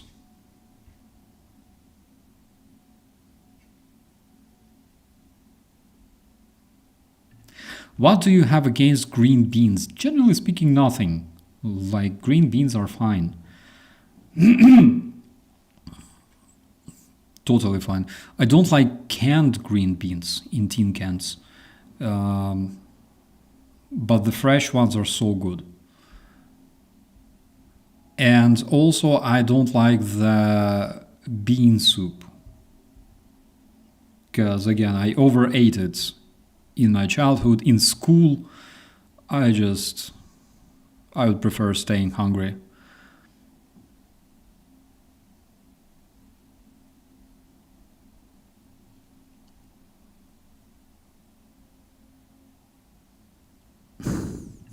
I'm not the least menacing. My contagious smile is my tell. Yeah, I understand.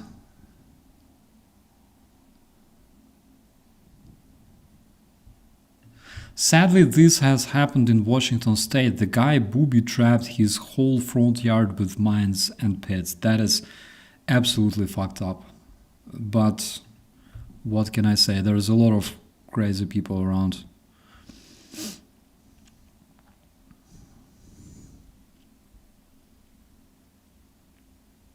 Tell me this. Okay, for example, you have this private property, all right? Like you have a house, it's your private property. Can, for example, kids who want to trick or treat, can they just go and ring your doors?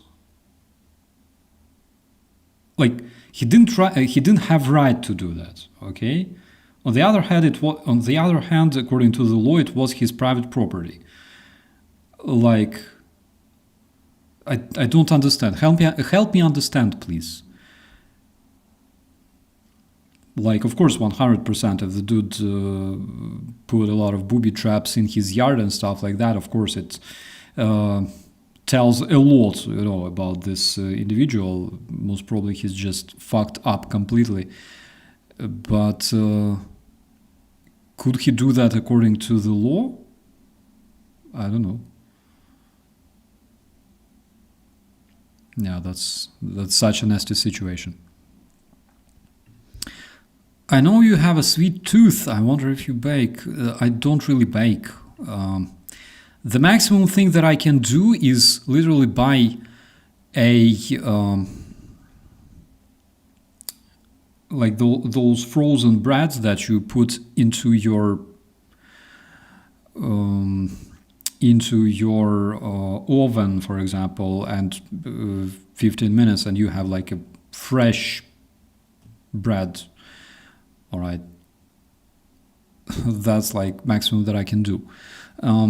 If you don't want kids on Halloween, turn lights off. Yeah.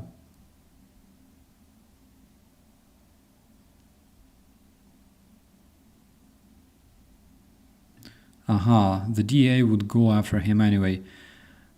Well, yeah, like you cannot plant explosives, all right, like in your yard. Like it's logical. I'm just trying to understand how justified were his action from the standpoint of the law. Because definitely you cannot have explosives, you cannot plant explosives, you cannot generally possess explosives. That's illegal. And 100% he could not do that legally. So that was already a violation.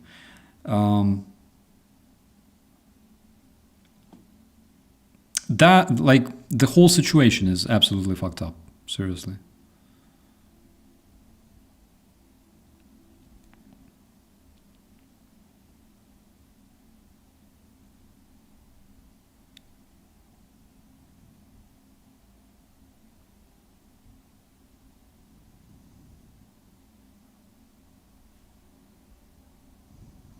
I made cheesecake brownies and hazelnut chocolate chip muffins today for the munches.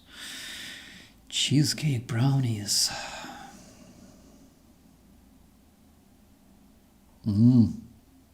I can imagine that. The other day I bought a bunch of cheesecakes at the gas station. They were very, very good. Should have bought more, actually. Hello, Miroslav. How are you? When will you join my stream? Is Halloween a thing in Germany? Actually, it is. They have like festivals. They sell a lot of stuff in the stores. Like you go outside, there's like a bunch of skeletons and skulls literally hanging outside. It's so cool. It's really cool. There is zoning laws, yes, if there is enough space and there are permits that are needed, however, not in a suburban area. Then again, I live in Texas. But I believe no matter where you live, you still cannot possess explosives in the United States. The firearms is one thing, again, depending on the state, but explosives you cannot have. Like IEDs is not a thing, it's not legal.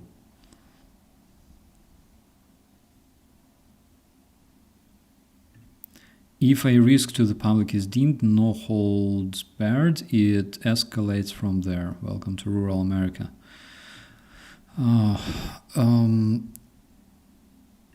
Aren't you hungry?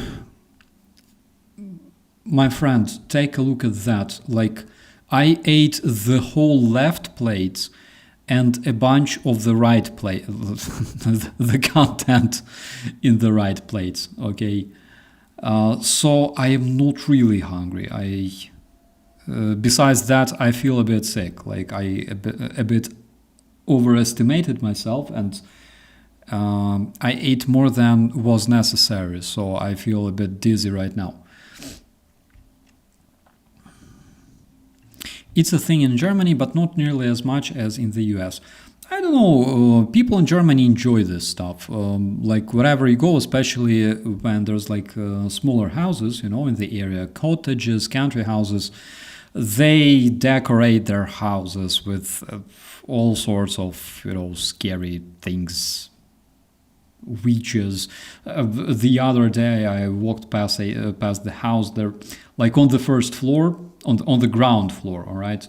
In a window there was a dude hanging upside down, and I'm like, the fuck is that? And the dude was like artificial, like a toy, all right. It was so cool. 12% sour cream. Where is that 20? It's because it's a Polish sour cream. All right. I literally picked whatever I could.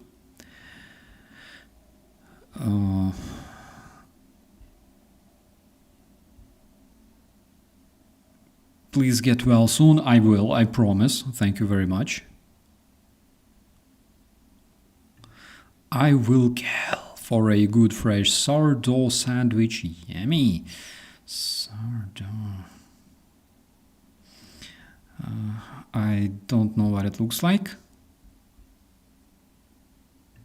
I think Starsky meant croissant that he put in oven. I like them, but prefer cinnamon rolls. So we have like breads. We not croissants, but literally like tiny bread, like buns. You know, like bread buns. It takes like 14 minutes roughly to cook them, to prepare them, and you have like this fresh, crunchy bread that smells like heaven. And it's hot and it's so good. You can have it with jam, for example, with anything. You need a żywiec when eating pierogi. I can confirm that. I literally had several bottles of żywiec the other day. It was so good. There was a different beer called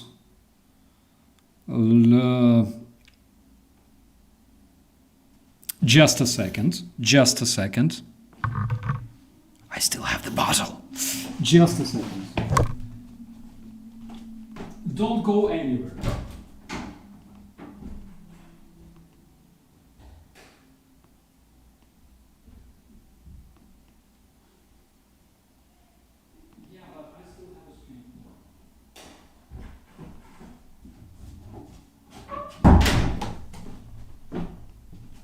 All right, so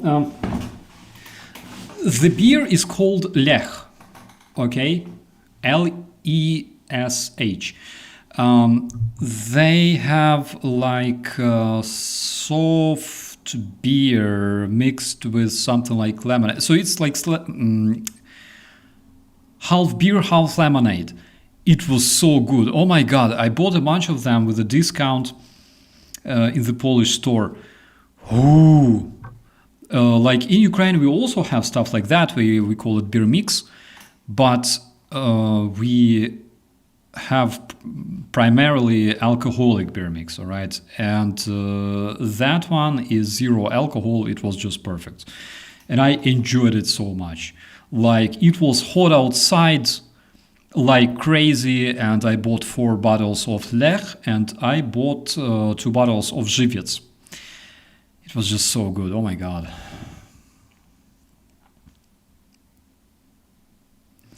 Can't stop long. I am off to get a nightlife in Cardiff. Lindsay, I wish you all the best. Please don't starve in Cardiff. That's the main thing. Don't starve. Nightlife, unfortunately, what else can we do? but please don't starve. Please don't eat the poor birds from the trees. You will need them. Oh my God, Cardiff! I wanna go to Cardiff, seriously. It's a must. I will go to Cardiff like on a big truck carrying like humanitarian aid. I will seriously. I will bring a lot of beer. All right, for the local population.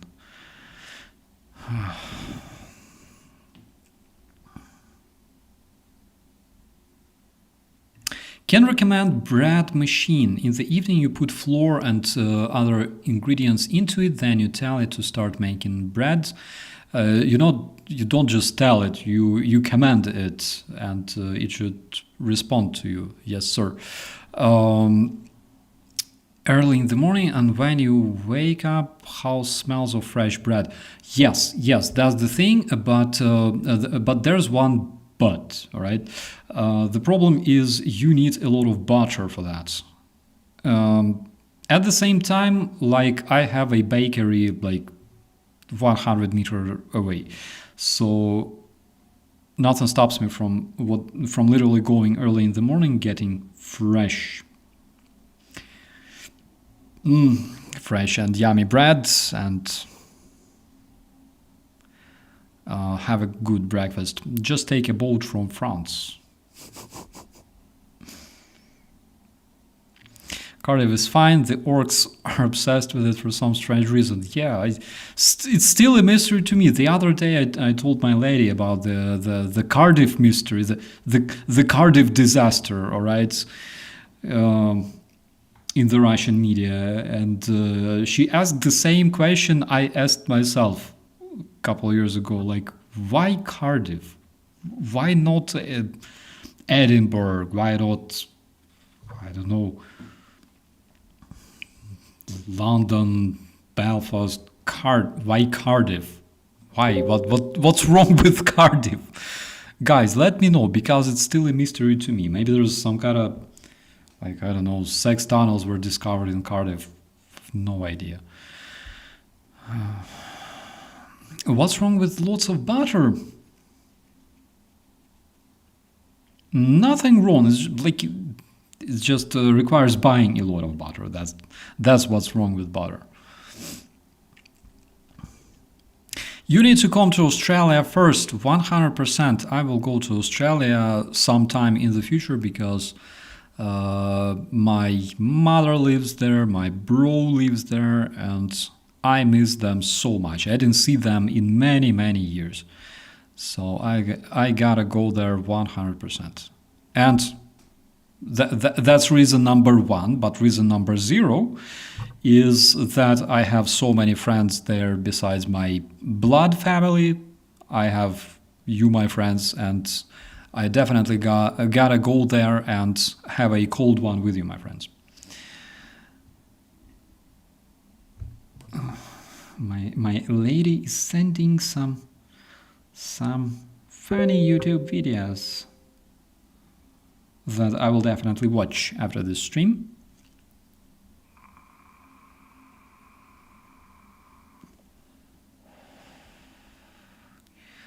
I've been told the ladies were plump and healthy. If you take a look at generally the population of Earth nowadays, that's like the biggest example of healthy and good people. Like, I am not the tallest person in the world. I am freaking slender, and generally I'm not the most pleasant person. You might agree on that. But in Ukrainian language we have a saying that хорошої людини має бути багато, which means if you are a good person, there must be a lot of you, or something like that.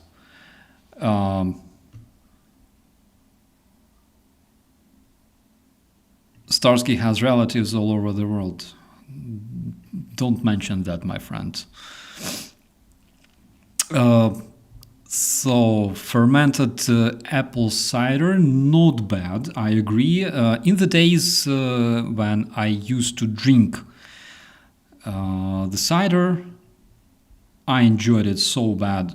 We had Somersby, I believe. Somersby. Yeah, it was good. Why isn't your family never in the chat?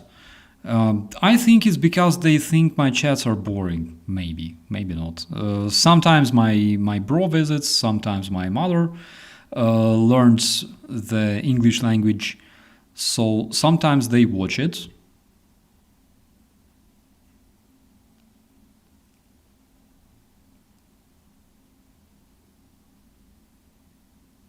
Stay with me in Melbourne. I will, I promise. And I also have actually a lot of friends from Melbourne. I have quite a few of them. I have a wonderful friend. His name is Max. Generally, all Maxes are good people, from what I can tell. He played some kick-ass Australian punk music.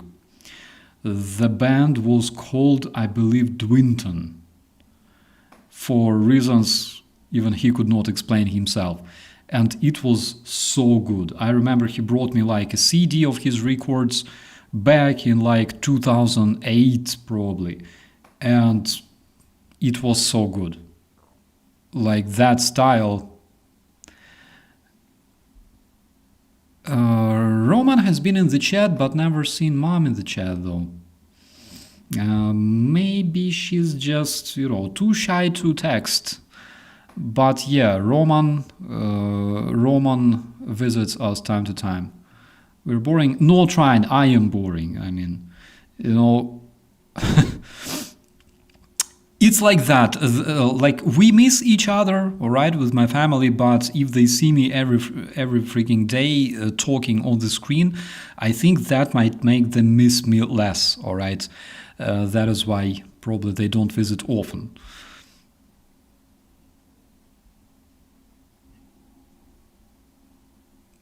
You have to come watch an Aussie rules football match.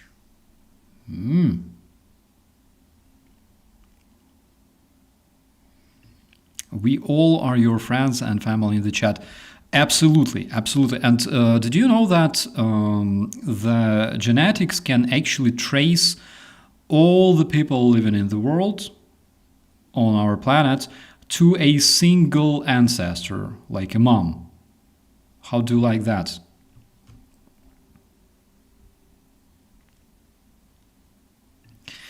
What surprised you the most in Germany?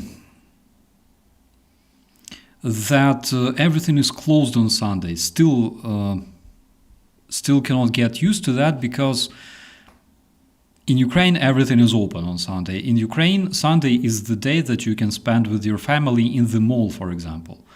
In Germany, everything is closed. You just walk out. You don't know what to do. Okay. It's like ice hockey, but with an odd-shaped football. Oh, that's interesting. That's interesting. Simon, by the way, what do you think about the flag? I fixed it just a bit. I had to steal several hairpins from my lady. I destroyed them, but this stuff is hanging well now. But I will go to like Cody and I will get something better to fix it. Yeah, but it just looks so good. Oh my god. Looks like blue-yellow tiles, actually.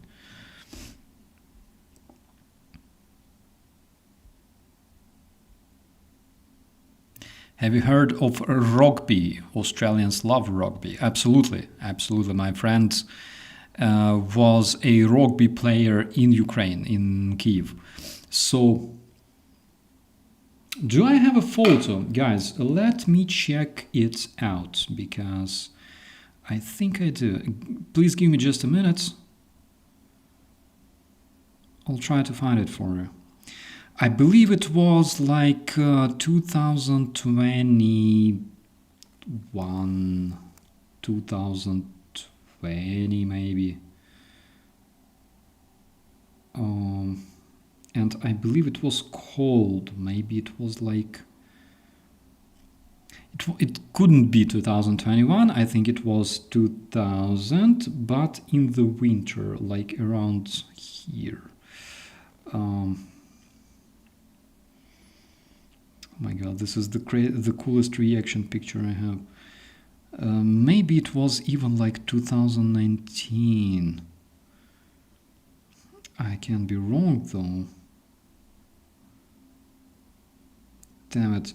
Just a second, my friends. I'm trying to find like the picture which is very, very important for some reason.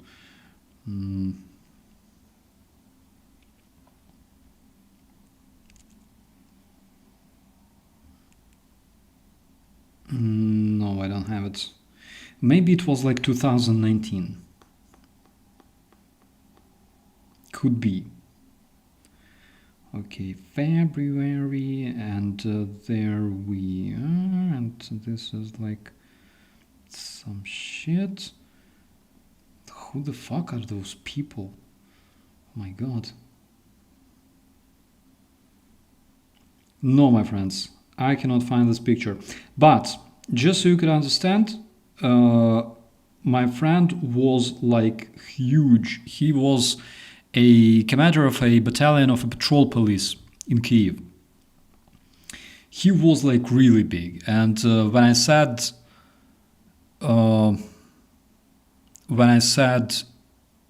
can I play rugby? He's like, technically you can, but only once. So I wasn't big enough for rugby.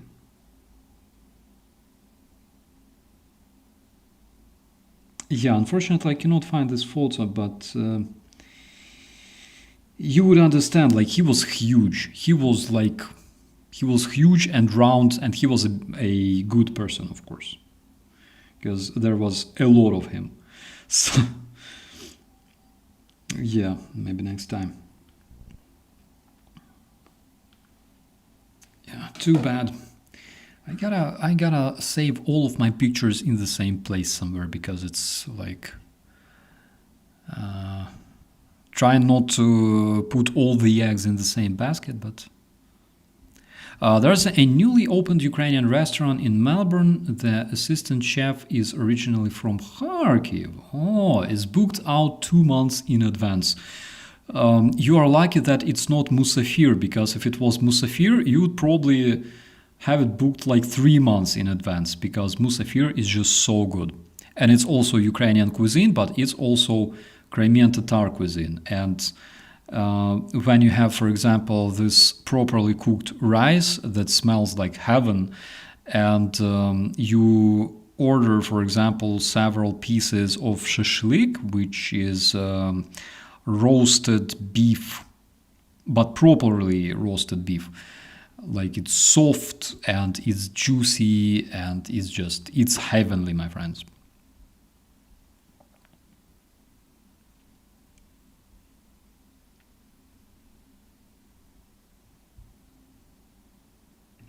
Last time I went out for a meal in Kharkiv, I had food poisoning just down the hill from the central square. Oh, that's interesting. Which year was that?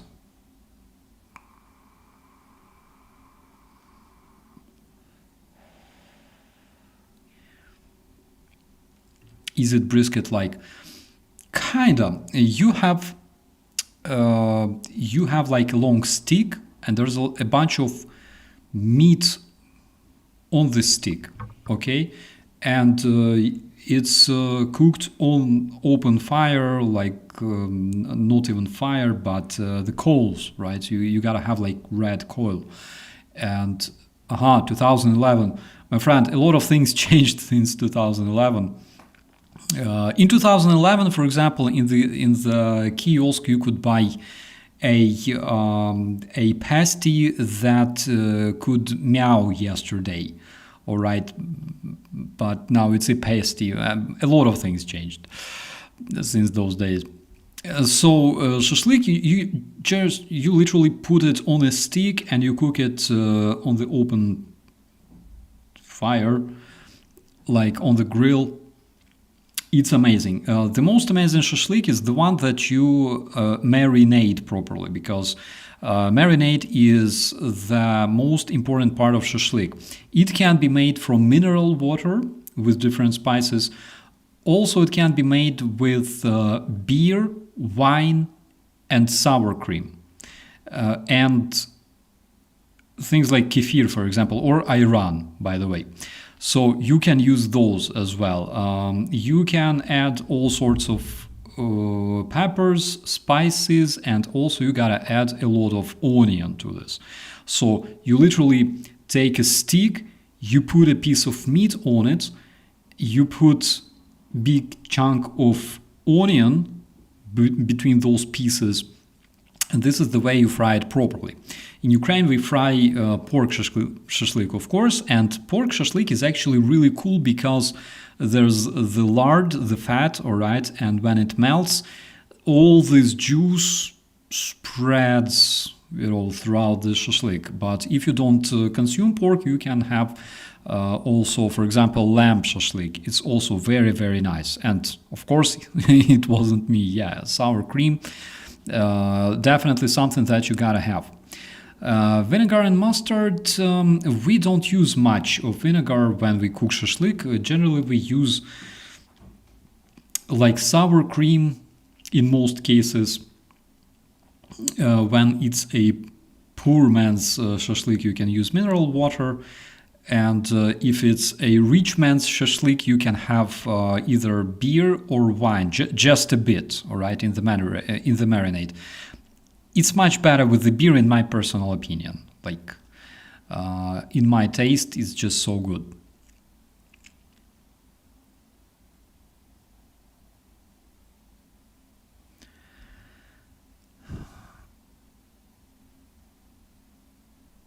I'll have to go. Sleep is here. Sarah, I will go too, actually. I will go too in just a while. Because, frankly speaking, my friends, my head is exploding right now. So, it was a perfect stream. We tortured each other a bit with our food discussion. So, I admit I felt tortured as well. Especially now when all I think about is literally shashlik. My friends, I will be switching off. Thank you so much. I will try to recover at least before tomorrow's morning, because tomorrow in the morning I expect a lot of very, very good news from the Terrorist Federation.